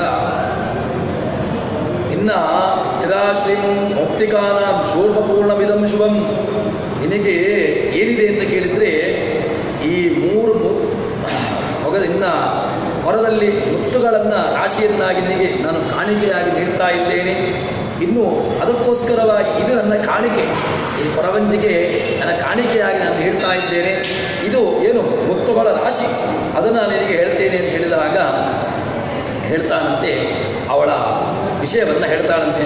ನಿನ್ನ ನಿನ್ನ ಮಗಳ ಶೋಷಣೆಗೆ ಏನು ಅವಳೀಗ ದುಃಖಿತಳಾಗಿದ್ದಾಳಲ್ವ, ಆ ದುಃಖಕ್ಕೆ ಕಾರಣ ಏನು ಅಂತ ಕೇಳಿದರೆ ಅವಳ ಹೇಳ್ತಾಳಂತೆ, ಆಗತಂ ಪುರುಷೇಣಾಪಿ ಹನುಮಥ ಕೃತಿನಾ ಶುಭೇ. ನಿನಗೆ ಏನು ಅಂತ ಕೇಳಿದರೆ ಒಬ್ಬ ಪುರುಷನಿಂದ ನಿನ್ನ ಮಗಳಿಗೆ ಯಾವ ಕಾರಣಕ್ಕೋಸ್ಕರ ಅವಳಿಗೆ ದುಃಖ ಬಂದಿದೆ ಅಂತ ಕೇಳಿದರೆ ಅವಳು ಕಾಡಿಗೆ ಹೋದಾಗ ಒಬ್ಬ ಪುರುಷನಿಂದ ಅವಳಿಗೆ ಬಾಧೆ ಉಂಟಾಗಿದೆ, ಅದನ್ನು ನಿನಗೆ ಹೇಳ್ತೇನೆ ಅಂತ ಹೇಳಿದಾಗ ಏನು ಅಂತ ಮತ್ತೆ ಪುನಃ ಹಿಂದೆ ಆಗಿರತಕ್ಕಂಥ ವಿಷಯವನ್ನು ಹೇಳ್ತಾಳಂತೆ. ಆ ಪದ್ಮಾವತಿ ಉದ್ಯಾನಕ್ಕೆ ಹೋಗಿದ್ಲು. ಅಲ್ಲಿ ಅಲ್ಲಿ ಒಬ್ಬ ಪುರುಷನನ್ನು ನೋಡ್ತಾಳೆ. ಆ ಪುರುಷನ ನೋಡಿ ಅವನು ಇವಳಿಗೆ ತನ್ನ ಪ್ರೇಮ ನಿವೇದನೆಯನ್ನು ಮಾಡ್ತಾನೆ. ನಾನು ನಿನ್ನನ್ನು ಮದುವೆ ಆಗ್ತೇನೆ, ನೀನು ನನ್ನ ಮದುವೆ ಆಗಬೇಕು ಅಂತ ಹೇಳಿಕೊಂಡು ತನ್ನ ಆ ಮನಸ್ಸಲ್ಲಿರ್ತಕ್ಕಂತಹ ಕಾಮನೆಯನ್ನ ನಿನ್ನ ಮಗಳಲ್ಲಿ ಹೇಳಿದ. ಆದರೆ ನಿನ್ನ ಮಗಳು ಅವನನ್ನು ತಿರಸ್ಕರಿಸಿದ್ಲು. ತದನಂತರದಲ್ಲಿ ಅವನಿಗೆ ಆ ಕಲ್ಲಿನಿಂದ ಹೊಡೆದು ಅವನನ್ನು ಕಳಿಸಿದ್ಲು. ಅವಳು ಆ ಕಡೆ ಉತ್ತರ ದಿಕ್ಕಿಗೆ ಹೋದ ಮೇಲೆ ನಿನ್ನ ಅವಳು ದುಃಖಿತನಾಗಿದ್ದಾಳೆ ಅಂತ ಹೇಳಿಕೊಂಡು ಹೇಳ್ತಾಳೆ. ಅದಕ್ಕೋಸ್ಕರ ನಿನ್ನ ಮಗಳಿಗೆ ದೇಹ ಶೋಷಣೆಯಾಗಿದೆ ಅಂತ ಹೇಳಿಕೊಂಡು, ಅದಕ್ಕೆ ಸರಿ ನಿನಗೆ ಮಾರ್ಗ ಏನು ಇದಕ್ಕೆ ಅಂತ ಕೇಳಿದರೆ, ನಿನ್ನ ಪದ್ಮಾವತಿಯನ್ನ ಆ ದಿವ್ಯ ಪುರುಷನಿದ್ದಾನಲ್ವ ಅವನಿಗೆ ಕೊಟ್ಟು ಮದುವೆ ಮಾಡುವುದೇ ನಿನಗಿರತಕ್ಕಂತಹ ಉಪಾಯ. ಇದನ್ನು ಬಿಟ್ಟು ನಿನಗೆ ಬೇರೆ ಯಾವ ಮಾರ್ಗಗಳು ಇಲ್ಲ ಅಂತ ಹೇಳಿಕೊಂಡು ಹೇಳ್ತಾಳಂತೆ. ಸರಿ, ಈಗ ಅವನನ್ನು ಹುಡುಕೊಂಡು ಹೋಗುವುದಾದ್ರೂ ಎಲ್ಲಿ? ಶ್ರೀನಿವಾಸನನ್ನ ಈಗ ನನ್ನ ಮಗಳು ನೋಡಿರ್ತಕ್ಕಂತಹ ವ್ಯಕ್ತಿ ಅವನನ್ನು ಹುಡುಕೊಂಡು ಹೋಗುವುದಾದ್ರೂ ಎಲ್ಲಿ? ಅವ್ರು ಗೊತ್ತಾಗಬೇಕಲ್ಲ, ಯಾರು ಅಂತಾದರೂ ಗೊತ್ತಾಗಬೇಕಲ್ವ ಅಂತ ಹೇಳಿದಾಗ, ವಾಸ್ತೇ ಕಿರಾತರೂಪಿ, ಆ ಕಿರಾತರೂಪಿ ಆಗಿರತಕ್ಕಂತಹ ಭಗವಂತ ಎಲ್ಲಿದ್ದಾನೆ? ಇನ್ನು ಈ ರೀತಿಯಾಗಿ ಆ ಮನ್ಮಥಾಕಾರ ಎಲ್ಲಿದ್ದಾನೆ? ಅವನ ಹೆಸರೇನು? ಅವನಿಗೆ ಇನ್ನು ನೀನು ಇದನ್ನೆಲ್ಲ ಹೇಳಬೇಕು ಅಂತಾದರೆ ನಿನಗೆ ಇನ್ನೂ ಕೂಡ ಏನಾದರೂ ಕೊಡಬೇಕು, ಅದೆಲ್ಲವನ್ನೂ ಕೊಡ್ತೇನೆ ನಾನು ಬೇಕಾದರೆ. ಆದರೆ ನನಗೆ ಇದಕ್ಕೆ ಕಾರಣವಾಗಿರ್ತಕ್ಕಂತಹ ಹುಡುಗ ಆ ಕಿರಾತ ಅವನು ಎಲ್ಲಿದ್ದಾನೆ ಎಂಬುದನ್ನು ನನಗೆ ಹೇಳಬೇಕು ಅಂತ ಹೇಳಿದಾಗ ಆ ಕೊರವಂಜಿ ಮಾತನಾಡ್ತಾಳೆ, ವೈಕುಂಠಸ್ಥಃ ಹರಿ ಸಾಕ್ಷಾತ್, ಬೇರೆ ಯಾರೂ ಅಲ್ಲ ನಿನ್ನ ಮಗಳನ್ನ ಈಗ ಪೀಡಿಸ್ತಾ ಇರತಕ್ಕಂತಹ ಈ ಬಾಧೆ ಯಾವುದು ಅಂತ ಕೇಳಿದರೆ ವೈಕುಂಠಸ್ಥಃ ಹರಿ ಸಾಕ್ಷಾತ್, ಅದು ಬೇರೆ ಯಾರೂ ಅಲ್ಲ, ಭಗವಂತನೇ. ಅವನೀಗ ಎಲ್ಲಿದ್ದಾನೆ ಅಂತ ಕೇಳಿದ್ರೆ ವೆಂಕಟಾಚಲದಲ್ಲಿ ವೆಂಕಟಗಿರಿಯಲ್ಲಿ ಅವನು ಇದ್ದಾನೆ. ಆ ವೆಂಕಟಗಿರಿಯಲ್ಲಿ ಅವನು ವಾಸವನ್ನು ಮಾಡ್ತಾ ಇದ್ದಾನೆ. ಅದಕ್ಕೋಸ್ಕರವಾಗಿ ಇನ್ನ ಪದ್ಮಾವತಿಗೆ ಇರತಕ್ಕಂತಹ ವ್ಯಕ್ತಿ ಯಾರು? ಸಹಜವಾಗಿ ಅವಳಿಗಿರತಕ್ಕಂತಹ ಸೂಕ್ತ ವ್ಯಕ್ತಿ ಯಾರು ಅಂತ ಕೇಳಿದ್ರೆ ಬೇರೆ ಯಾರೂ ಅಲ್ಲ, ಸಾಕ್ಷಾತ್ ಆ ಭಗವಂತನೇ. ನಿನಗೆ ಆ ಪದ್ಮಾವತಿಗೆ ಜೋಡಿ ಯಾರು ಅಂತ ಕೇಳಿದ್ರೆ ಕೇವಲ ಆ ಭಗವಂತ ಮಾತ್ರ. ಅವನು ಎಲ್ಲಿದ್ದಾನೆ ಕೇಳಿದ್ರೆ ಶ್ರೀನಿವಾಸೇತಿ ವಿಖ್ಯಾತ. ಅವನ ಹೆಸರು ಹೇಳ್ತಾ ಇದ್ದೆ ನಿನಗೆ. ಅವನ ಹೆಸರು ಯಾರು ಅಂತ ಕೇಳಿದ್ರೆ ಶ್ರೀನಿವಾಸ. ಆ ಶ್ರೀನಿವಾಸನೇ ನಿನಗೆ ಮತ್ತೆ ವಿದ್ಯಾವಾನ್, ಧನವಾನ್, ಬಲಿ ಎಲ್ಲದರಲ್ಲೂ ಕೂಡ ಸಮರ್ಥ ಅವನು. ವಿದ್ಯೆಗೆ ವಿದ್ಯೆ ಇದೆ, ಧನಕ್ಕೆ ಸಂಪತ್ತಿಗೆ ಸಂಪತ್ತಿದೆ. ಇನ್ನು ಅದಕ್ಕೋಸ್ಕರ ನಿನಗೆ ಪುತ್ರಿ, ನಿನಗೆ ಮದುವೆ ಮಾಡಬೇಕು ಅಂತಾದರೆ ನೀನೀಗ ಹುಡುಕೊಂಡು ಹೋಗ್ಬೇಕು ಅವನನ್ನು ಹುಡುಕೊಂಡು ಹೋಗು. ಅವನೀಗ ಅಲ್ಲಿ ಇದ್ದಾನೆ ಅಂತ ಹೇಳಿಕೊಂಡು ಹೋಗ್ತಾನೆ. ತದನಂತರದಲ್ಲಿ ಏನಾಗಿದೆ ಅಂತ ಕೇಳಿದರೆ ಅವಳು ಮಹಾನ್ ಪಾಪವನ್ನು ಮಾಡಿದ್ದಾಳೆ. ಏನಾಗಿದೆ? ಇವನಿಗೆ ಕಲ್ಲಿನಿಂದ ಹೊಡೆದು ಅವನ ಜೊತೆಗಿರತಕ್ಕಂತಹ ಕುದುರೆಯನ್ನು ಕಲ್ಲಿನಿಂದ ಹೊಡೆದು ಸಾಯಿಸಿದ್ದಾಳೆ. ಆ ಸತ್ರೂ ಕೂಡ ಅವಳು ಆ ವ್ಯಕ್ತಿ ಇವಳನ್ನು ಕ್ಷಮಿಸಿದ್ದಾನೆ. ಅದಕ್ಕೋಸ್ಕರವಾಗಿ ಆ ಗೌರವದಿಂದಾಗಿ ರಾಜನ ಕುಮಾರಿ, ಇವಳು ಆಕಾಶರಾಜನ ಮಗಳು ಅಂತ ಅವನಿಗೆ ಗೊತ್ತಿದೆ. ಆಕಾಶರಾಜನ ಮಗಳಾಗಿದ್ದಾಳೆ ಎಂಬಂತಹ ದೃಷ್ಟಿಯಿಂದಾಗಿ ಅವನು ನಿನ್ನನ್ನು ಕ್ಷಮಿಸಿದ್ದಾನೆ. ಇನ್ನು ಇದು ನಾನು ಸುಳ್ಳನ್ನು ಹೇಳ್ತಾ ಇಲ್ಲ, ನನ್ನ ಮಾತು ಸತ್ಯಂ ವಿದ್ಧಿ, ನಾನು ಹೇಳ್ತಕ್ಕಂತಹ ಮಾತು ಸತ್ಯವಾಗಿರತಕ್ಕಂತಹ ಮಾತು. ಅದಕ್ಕೋಸ್ಕರವಾಗಿ ನೀನೀಗ ಒಂದು ವೇಳೆ ಹೀಗೆ ಮಾಡಿಲ್ಲ ಅಂತಾದರೆ, ನೀನೀಗ ನಿನ್ನ ಮಗಳನ್ನು ಅವನಿಗೆ ಕೊಟ್ಟು ಮದುವೆ ಮಾಡಿಲ್ಲವ ಅಂತಾದರೆ ನಿನಗೆ ಅದರಿಂದ ಮತ್ತೆ ಪುನಃ ದುಃಖಾದಿಗಳು ಬರ್ತದೆ. ಮತ್ತೆ ಇನ್ನೊಂದು ನಿನಗೆ ಇನ್ನಷ್ಟು ದುಃಖಗಳು, ಮಹಾ ದುಃಖವನ್ನು ನೀನು ಅನುಭವಿಸಬೇಕಾದಂತಹ ಸಂದರ್ಭ ಇದೆ ಅಂತ ಹೇಳಿಕೊಂಡು ಹೇಳ್ತಾಳೆ. ಇನ್ನೊಂದು ಒಂದು ವೇಳೆ ಅದ್ದೇವ ದಿನ ಮಾತ್ರೇಣ ನೀನು ಒಂದು ವೇಳೆ ಇದನ್ನು ಮಾಡಿಲ್ಲ ಅಂತಾದರೆ ಅವಳು ಸಾಯ್ತಾಳೆ. ಅದ್ದೇವ ದಿನ ಮಾತ್ರೇಣ ಮರಿಶ್ಯರಿನ ಸಂಶಯ, ಅವಳು ಸಾಯುವಂತಹ ಸಂದರ್ಭವೂ ಇದೆ. ಅದಕ್ಕೋಸ್ಕರವಾಗಿ ನೀನೀಗ ಏನು ಮಾಡಬೇಕು ಅಂತ ಹೇಳಿದರೆ, ಹೋಗು ಊಚೆ ವದಸ್ತೆ ಕಲ್ಯಾಣೆ ದುಃಖ ಹೇತುರುವ ಚೋಮ. ನಿನ್ನ ಮಾತುಗಳು ಸರಿ, ನಾನೀಗ ನೀನು ಹೇಳ್ತಾ ಇರತಕ್ಕಂತಹ ಮಾತನ್ನು ನಾನು ಅಲ್ಲಗಳೆಯುವುದಿಲ್ಲ. ತದನಂತರದಲ್ಲಿ ನೀನೀಗ ಇಂತಹ ಮಾತುಗಳನ್ನು ಆಡಬೇಡ. ಅವಳು ಸಾಯ್ತಾಳೆ ಅಂತ ಹೇಳ್ತಾ ಇದ್ದಲ್ವ, ಸಾಯೋದಿಲ್ಲ. ನೀನೀಗ ಮಾಡಬೇಕಾದ್ದು ಏನು ಅಂತ ಕೇಳಿದ್ರೆ, ನಿನ್ನ ಮಗಳಾಗಿರ್ತಕ್ಕಂತಹ ಪದ್ಮಾವತಿಯನ್ನು ಆ ವೆಂಕಟಗಿರಿಯಲ್ಲಿರ್ತಕ್ಕಂತಹ ಶ್ರೀನಿವಾಸನನ್ನು ಹುಡುಕೊಂಡು ಹೋಗಿ ಅವನಿಗೆ ಮದುವೆಯನ್ನು ಮಾಡಿಸುವಂತಹದ್ದು. ಅವನಿಗೆ ನಿನ್ನ ಮಗಳನ್ನು ಕೊಟ್ಟು ನೀನು ಮದುವೆ ಮಾಡಿಸಿದಿ ಅಂತಾದರೆ ಆವಾಗ ಅದರಿಂದ ನಿನಗೂ ಕೂಡ ಮಂಗಳವಾಗ್ತದೆ. ತನ್ಮೂಲಕವಾಗಿ ಅವಳಿಗೆ ಇರತಕ್ಕಂತಹ ದಾಹಾದಿಗಳು ಅದು ಕೂಡ ಶಮನವಾಗಿದೆ ಅಂತ ಹೇಳಿಕೊಂಡು ಹೇಳ್ತಾಳೆ. ಹೀಗೆ ಹೇಳಿದ ಮೇಲೆ ನನ್ನ ಮಾತುಗಳು ನಿನಗೆ ಕಠಿಣ ಅಂತ ಅನಿಸ್ಬೋದು, ಆದರೆ ಈ ಸತ್ಯವಾಗಿರತಕ್ಕಂತಹ ಮಾತುಗಳು ಅಂತ ಹೇಳಿದಾಗ ಸರಿ. ನಾನೀಗ ಧರಣೀದೇವಿ ಮಾತಾಡ್ತಾಳಂತೆ. ಈಗ ಅಯಾಚಿತಾಮಯ ಕನ್ಯಾ ಕಥಂದೇಯ ಭವಿಷ್ಯತಿ ಚಿತಿ ಚಿಂತಾಪರಂ ರಾಜ್ಞಿ. ನಿಜವಾಗಿ ಏನು ಹೇಗೆ ಅಂತ ಕೇಳಿದ್ರೆ, ವರನ ಕಡೆಯವರು ಬರಬೇಕು, ಅವೇ ಮದುವಿನ ಕಡೆಯವರು ಹೋಗಿ ನನಗೆ ಹುಡುಗ ಕೊಡಿ ಅಂತ ಹೇಳಿದ್ರೆ ಅದು ಹೇಗಾಗಿದೆ? ಈ ರೀತಿಯಾಗಿ ನನಗೆ ಚಿಂತಾಕ್ರಾಂತನಾಗಿದ್ದೇನೆ ಅಂತ ಹೇಳಿಕೊಂಡು ಹೇಳ್ತಾಳೆ. ಧರಣೀದೇವಿ ಮಾತನಾಡ್ತಾಳೆ. ತಾಯಿ ಕೊರವಂಜಿ ಹೇಳ್ತಾಳಂತೆ, ಏನಾಗಬೇಕು?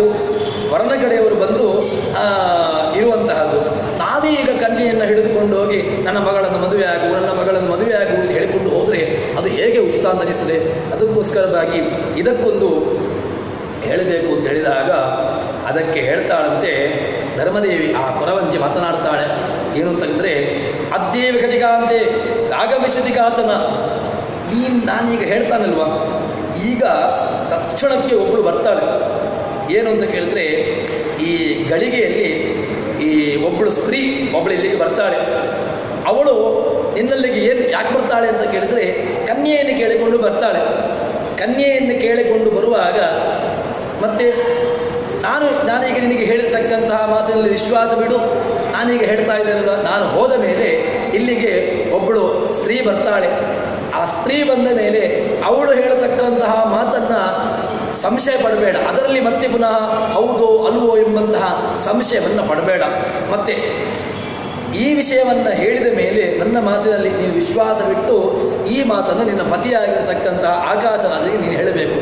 ಹೇಳಿ ಈ ತಕ್ಷಣಕ್ಕೆ ಇದನ್ನು ಕಾರ್ಯಪ್ರವೃತ್ತವಾಗುವಂತೆ ನೀನು ಮಾಡಬೇಕು. ತದನಂತರದಲ್ಲಿ ಆ ಎಲ್ಲ ಆಕಾಶರಾಜ ತಮ್ಮ ತೋಂಡಮಾನ ರಾಜ ಎಲ್ಲ ಬಂಧು ಮಿತ್ರರಿಗೂ ಕೂಡ ನಿನ್ನ ಹೇಳಬೇಕು ಈ ವಿಷಯವನ್ನು. ಮತ್ತು ನಿನ್ನ ಮಗಳ ದುಃಖ ಹೋಗಬೇಕು ಅಂತ ಹೇಳಿದರೆ ನಿನ್ನ ಮಗಳ ನೀನು ಯಾರಿಗೆ ಕೊಡಬೇಕು ಅಂತ ಕೇಳಿದ್ರೆ ಆ ಶ್ರೀನಿವಾಸನಿಗೇ ಕೊಟ್ಟು ಮದುವೆ ಮಾಡಬೇಕು. ಅದರಿಂದ ಮಾತ್ರ ನಿನಗೆ ಏನೀಗ ಸಂಕಷ್ಟ ಬಂದಿದೆ ಅಲ್ವಾ, ಅದು ಪರಿಹಾರವಾಗುವಂತಹದ್ದು ಅಂತ ಹೇಳಿಕೊಂಡು ಇದನ್ನು ಕನ್ಯಾದಾನವನ್ನು ನನ್ನ ಎದುರುಗಳಿಗೆ ಪ್ರತಿಜ್ಞೆ ಮಾಡಬೇಕು. ಏನು ಪ್ರತಿಜ್ಞೆ ಮಾಡಬೇಕು? ನನ್ನ ಮಗಳನ್ನು ಪದ್ಮಾವತಿಯನ್ನು ನಾನು ಆ ಶ್ರೀನಿವಾಸನಿಗೆ ಮದುವೆ ಮಾಡಿ ಕೊಡ್ತೇನೆ ಎಂಬುದಾಗಿ ನನ್ನಲ್ಲಿಗೆ ಪ್ರತಿಜ್ಞೆ ಮಾಡಬೇಕು. ಅದಕ್ಕೆ ಬೇಕಾಗಿರತಕ್ಕಂಥ ವ್ಯವಸ್ಥೆ ನನ್ನೆಲ್ಲ ಹೇಳಿಯಾಗಿದೆ. ಈಗ ನಾನು ಹೋದ ಮೇಲೆ ಇಲ್ಲಿಗೆ ಒಬ್ಬಳು ಸ್ತ್ರೀ ಬರ್ತಾಳೆ, ಅದೇ ಬಕುಳಾದೇವಿ ಬರ್ತಾಳೆ. ಆ ಬಕುಳಾದೇವಿ ಬಂದು ಅಲ್ಲಿ ಎಲ್ಲ ಭಗವಂತನ ವ್ಯವಸ್ಥೆ, ತನಗೆ ಬೇಕಾಗಿರತಕ್ಕಂತಹ ಎಲ್ಲ ಸ್ಕ್ರೀನ್ ಪ್ಲೇ ಅದೆಲ್ಲ ವ್ಯವಸ್ಥಿತವಾಗಿದೆ. ಅದನ್ನು ನಿನಗೆ ಬೇಕಾಗಿರ್ತಕ್ಕಂಥ ವ್ಯವಸ್ಥೆ ಮಾಡ್ತಾಳೆ. ಆದರೆ ನೀವೀಗ ನನ್ನ ಎದುರುಗಡೆ ಪ್ರತಿಜ್ಞೆಯನ್ನು ಮಾಡಬೇಕು. ಏನು ಪ್ರತಿಜ್ಞೆ ಮಾಡಬೇಕು ಅಂತ ಕೇಳಿದರೆ, ನನ್ನ ಮಗಳನ್ನು ನಾನು ಆ ಶ್ರೀನಿವಾಸನಿಗೆ ಕೊಟ್ಟು ಮದುವೆ ಮಾಡಿಸ್ತೇನೆ ಎಂಬುದಾಗಿ ನನ್ನ ಎದುರುಗಡೆಗೆ ನೀನು ಸಂಕಲ್ಪವನ್ನು ಮಾಡಬೇಕು ಅಂತ ಹೇಳಿಕೊಂಡು ಹೇಳಿದಾಗ ಆ ಧರಣೀದೇವಿ ಮಾತನಾಡ್ತಾಳಂತೆ. ಸರಿ, ಏನಕೇನ ಅಭಿಪ್ರಾಯೇನ ಜೀವಿತಾಸ್ಯ ಸುತಾಂ. ನನ್ನ ದೇಹದಲ್ಲಿ ಜೀವ ಇರುವ ತನಕನು ನಾನು ಏನಾದರೂ ಸರಿ ನನ್ನ ಮಗಳು ಬದುಕ್ತಾಳೆ ಅಂತಾದರೆ ನಾನು ಏನು ಮಾಡಲಿಕ್ಕೂ ಸರಿ ಇದ್ದೇನೆ. ಆ ಶ್ರೀನಿವಾಸನಿಗೇ ನಾನು ನನ್ನ ಮಗಳನ್ನು ನೀಡ್ತೇನೆ, ಬೇರೆ ಯಾರಿಗೂ ಕೂಡ ನನ್ನ ಮಗಳನ್ನು ನೀಡುವುದಿಲ್ಲ ಅಂತ ಹೇಳಿಕೊಂಡು ತನ್ನ ಸಂಕಲ್ಪವನ್ನು ಮಾಡ್ತಾಳೆ. ಸಂಕಲ್ಪವನ್ನು ಮಾಡಿ ಅಷ್ಟೊತ್ತಿಗೆ ಆ ಧರ್ಮದೇವಿ, ಯಾರು ಆ ಕೊರವಂಜಿಯ ವೇಷದಲ್ಲಿರತಕ್ಕಂತಹ ಶ್ರೀನಿವಾಸ ಮಾತನಾಡ್ತಾನಂತೆ. ಸರಿ, ಈಗ ನಿನ್ನ ಸಂಕಲ್ಪ ಏನಾಗಿದೆ? ನಿನಗೆ ಹೇಳಿದ್ಯಲ್ವ ಶ್ರೀನಿವಾಸನಿಗೆ ನಿನ್ನ ಮಗಳನ್ನು ನೀಡ್ತೇನೆ ಅಂತ. ಇನ್ನೇನೂ ಭಯಪಡಬೇಡ. ನಿನ್ನ ಮಗಳು ಅವಳು ಬದುಕ್ತಾಳೆ. ಬದುಕಿ ನೀನು ಅವಳ ಗಂಡನ ಬಳಿಗೆ ಹೋಗ್ತಾಳೆ. ಇದರಲ್ಲಿ ಯಾವುದೇ ರೀತಿಯಾಗತಕ್ಕಂಥ ಸಂಶಯವನ್ನು ಪಡಬೇಡ ಅಂತ ಹೇಳಿಕೊಂಡು ಧರ್ಮದೇವಿ ಆ ಕೊರವಂಜಿ ಹೇಳ್ತಾಳಂತೆ. ಆ ಧರ್ಮದೇವಿ ಆ ಧರಣೀದೇವಿಯಿಂದ ಆ ಕೊರವಂಜಿಯನ್ನು ಬೀಳ್ಕೊಡುಗೆ ನಾರಾಯಣಪುರದಿಂದ ಅವಳು ಹೊರಡ್ತಾಳೆ. ಹೊರಟು ಆ ಮಗುವನ್ನು, ಆ ಬ್ರಹ್ಮನನ್ನು ತನ್ನ ಜೊತೆಗೆ ಹಿಡಿದುಕೊಂಡು ಚಿನ್ನದ ಮೊರ, ಆ ಬಿದಿರಿನ ಬೊಟ್ಟಿ ಅದರಿಂದ ಎಲ್ಲ ಹಿಡಿದುಕೊಂಡು ಉತ್ತರಾಭಿಮುಖವಾಗಿ ಹೊರಟು ಹೋಗ್ತಾಳೆ. ಹೊರಟು ಹೋಗಿ ಅಷ್ಟು ಹೊತ್ತಿಗೆ ಆ ಕೊರವಂಜಿ ಹೊರಟು ಹೋದ ಮೇಲೆ ಆ ಧರಣೀದೇವಿ ಮತ್ತೆ ಪುನಃ ಸ್ವಲ್ಪ ಧರಣಿ ಬಾಷ್ಪಲೋಚನ ಒಂದು ರೀತಿಯಲ್ಲಿ ಆ ಆನಂದದ ಆಶ್ರುವನ್ನು ಹೊರಕ್ಕೆ ಹಾಕ್ತಾಳೆ. ಆನಂದ ಆಶ್ರುವನ್ನು ಬಂದ ಮೇಲೆ ಕಿಂತೆ ಮನೋಗತಂ ಪುತ್ರಿ ನ ವದಿಷ್ಯತಿ ಕಿಂಚಮ ರಜಮಾತ ಸಮಂ ಮಿತ್ರಂ ಪುತ್ರೀಡ ವಿದಿತೇ ಶುಭೇ. ತನ್ನ ಮಗಳ ಬಳಿಗೆ ಬರ್ತಾಳಂತೆ. ಮಗಳ ಬಳಿಗೆ ಬಂದು ಹೇಳ್ತಾಳಂತೆ, ಚಿಂತೆ ಮನೋಗತಂ, ನಿನ್ನ ಮನಸ್ಸಲ್ಲಿ ಏನಿದೆ ನನ್ನಲ್ಲಿ ಹೇಳಬಹುದಿತ್ತಲ್ವಾ? ನವದಿಶ್ಯದ ಕಿಂಚ ಮಾಂ, ನನ್ನಲ್ಲಿ ಆದರೂ ನಿನ್ನ ಆ ಮನಸ್ಸು ನಿನ್ನ ಮನಸ್ಸಿನಲ್ಲಿರ್ತಕ್ಕಂಥ ಏನು ಆಕಾಂಕ್ಷೆಗಳಿತ್ತು ಅದನ್ನು ನನ್ನ ಬಳಿಗೆ ಹೇಳ್ಬೋದಿತ್ತಲ್ವಾ? ಇನ್ನು ನನಗೆ ತಾಯಿಗೆ ಮಕ್ಕಳಿಗೆ ತಾಯಿಗಿಂತ ಅತ್ಯಂತ ಮಿತ್ರರು ಬೇರೆ ಯಾರು ಇರುವಂತೆ. ಯಾಕೆಂದರೆ ಹೇಳಿದರೆ ಮಗಳು ತುಂಬ ಹಚ್ಚಿಕೊಳ್ಳೋದು ತಾಯಿಯನ್ನು ಹಚ್ಚಿಕೊಳ್ತಾಳೆ. ಅದಕ್ಕೋಸ್ಕರವಾಗಿ ನಿನ್ನ ಮನಸ್ಸಲ್ಲಿ ಏನಿದೆ ಅದು ನನಗೆ ಹೇಳ್ಬೋದಿತ್ತಲ್ವ? ಆ ಮನಸ್ಸಿನತಕ್ಕಂತಹ ಚಿಂತನೆಯನ್ನು ನನಗೆ ಹೇಳಿದರೆ ಅದಕ್ಕೆ ಬೇಕಾಗಿರತಕ್ಕಂಥ ವ್ಯವಸ್ಥೆಯನ್ನು ನಾನು ಮಾಡ್ತಿದ್ದೆ. ಅದಕ್ಕೋಸ್ಕರವಾಗಿ ಏನು ನಿನ್ನ ಕಾರಣ, ನಿನ್ನ ಮನಸ್ಸಲ್ಲಿ ಏನಿದೆ ಅದನ್ನು ನನಗೆ ಹೇಳು ಅಂತ ಹೇಳಿಕೊಂಡು ಹೇಳ್ತಾಳೆ. ಆಗ ಮತ್ತೆ ಪುನಃ ಹೇಳ್ತಾಳಂತೆ, ನಿನ್ನ ಮನಸ್ಸಲ್ಲಿ ಏನಿದೆ ಹೇಳು, ಅದೆಲ್ಲವನ್ನೂ ಕೂಡ ಪೂರೈಸ್ತೇನೆ ನಾನು. ಮತ್ತೆ ನೀನು ಒಳಗೊಳಗನೆ ನಿನ್ನ ಪೂರೈಯಾಗಿ ಮನಸ್ಸಿಗಿಂತೆ ದೇಹ ಶೋಷಣಾತ್, ನೀನೀಗ ನಿನ್ನ ಮನಸ್ಸಲ್ಲಿರತಕ್ಕಂತಹ ವ್ಯಥೆಯನ್ನು ಹೇಳಿಲ್ಲ ಅಂತ ಆದರೆ ಅದು ನಿನ್ನ ಮನಸ್ಸನ್ನು ಕುರಿತಾ ಇರ್ತದೆ, ಆ ದೇಹದಕ್ಕೆ ದುಃಖ ಶೋಷಣ ಆಗ್ತದೆ. ಅದಕ್ಕೋಸ್ಕರವಾಗಿ ಮನಸ್ಸಲ್ಲಿ ಅದನ್ನು ಇಟ್ಟುಕೊಂಡು ದುಃಖವನ್ನು ಪಡಬೇಡ. ಇದರಿಂದ ನಿನಗೇನಾಗ್ತದೆ ಅಂತಂದರೆ ದೇಹ ಮಾತ್ರ ಶೋಷಣೆ ಆಗ್ತದೆ. ನೀನು ಮನಸ್ಸಲ್ಲಿಟ್ಟುಕೊಂಡು ಅದನ್ನು ಮನಸ್ಸಲ್ಲಿಯೇ ಮತ್ತೆ ಮತ್ತೆ ನೀನು ವ್ಯಥೆ ಪಡ್ತಾ ಇದ್ದರೆ ಅದರಿಂದ ನಿನಗೆ ಆಗತಕ್ಕಂಥದ್ದು ಬೇರೆ ಏನೂ ಇಲ್ಲ, ಮನಸ್ಸಲ್ಲಿ ನಿನಗೆ ದುಃಖವಾಗ್ತದೆ. ಅದಕ್ಕೋಸ್ಕರವಾಗಿ ನೀನು ಮಹಾರಾಣಿ ಅಂತ ಅನಿಸಿಕೊಂಡರೂ ಕೂಡ ನಿನಗೆ ದೌರ್ಭಾಗ್ಯವಂತಳಾಗಿದ್ದೀಯ. ಯಾಕೆ ದೌರ್ಭಾಗ್ಯ? ಈ ಎಲ್ಲ ನಿನ್ನ ಮನಸ್ಸನ್ನು ನಿನ್ನ ಮನಸ್ಸಿರತಕ್ಕಂಥ ಆಸೆ ನೀನು ಹೇಳಿಲ್ಲ ಅಂತಾದರೆ ನೀನು ಅದಕ್ಕೆ ಒಂದು ವೇಳೆ ದೌರ್ಭಾಗ್ಯಳಾಗ್ತೀಯ ಅಂತ ಹೇಳಿಕೊಂಡು ಹೇಳಿದಾಗ ಪದ್ಮಾವತಿ ತನ್ನ ತಾಯಿಯ ಜೊತೆಗೆ ಮಾತನಾಡ್ತಾಳಂತೆ. ಏನು ಅಂತ ಕೇಳಿದ್ರೆ, ಕಿಂ ವದಿಷ್ಯಾಮಿ, ನಾನು ಏನಂತಾನೆ ಹೇಳಲಿಕ್ಕೆ ಸಾಧ್ಯ? ನನಗೆ ಸೂತಿಖಾ ದುಃಖಮಾಗತಂ ಪುತಲ್ಲಾಭಂ ವಾ ಪ್ರವದಾಮಿ ನಿಗೂಢನಂ ನಾಕೃತ್ಯಂತಾದೃಶಂ ಕಿಂಚಿತ್ ಜಾತಂ ಪಾಪಿರತೋವಿದೆ. ನನಗೆ ದುಃಖ ಬಂದಿದೆ. ಅದು ಏನು ಅಂತ ಕೇಳಿದರೆ ನನಗೆ ಗುಟ್ಟಾಗಿ ಒಂದು ರಹಸ್ಯವಾಗಿ ಹೇಳಬೇಕಂತಹ ಒಂದು ವ್ಯವಸ್ಥೆಯನ್ನು ಹೇಳಬೇಕು, ಅಥವಾ ಇನ್ನೇನಾದರೂ ಕೂಡ ಮಗಳಿಂದ ಯಾವುದೇ ರೀತಿಯಾಗಿರ್ತಕ್ಕಂತಹ ಒಂದು ಕೆಟ್ಟ ಕೆಲಸ ನಡೆದಿದೆ ಅಂತ ಹೇಳಿಕೊಂಡು ಆ ರೀತಿಯಾಗಿರ್ತಕ್ಕಂತಹ ಅದನ್ನು ಹೇಳಬೇಕಾ? ಹೇಗೆ ತಾನೇ ನನ್ನ ಮನಸ್ಸನ್ನು ನಾನು ಹೇಗೆ ತಾನೇ ಹೇಳಲಿಕ್ಕೆ ಸಾಧ್ಯವಾಗದೆ? ಈ ರೀತಿಯಾಗಿ ನಾನು ಒಂದು ಕೆಟ್ಟ ಕೆಲಸವಾಗಿರತಕ್ಕಂಥ ನೀನು ಮಾಡಿಲ್ಲ.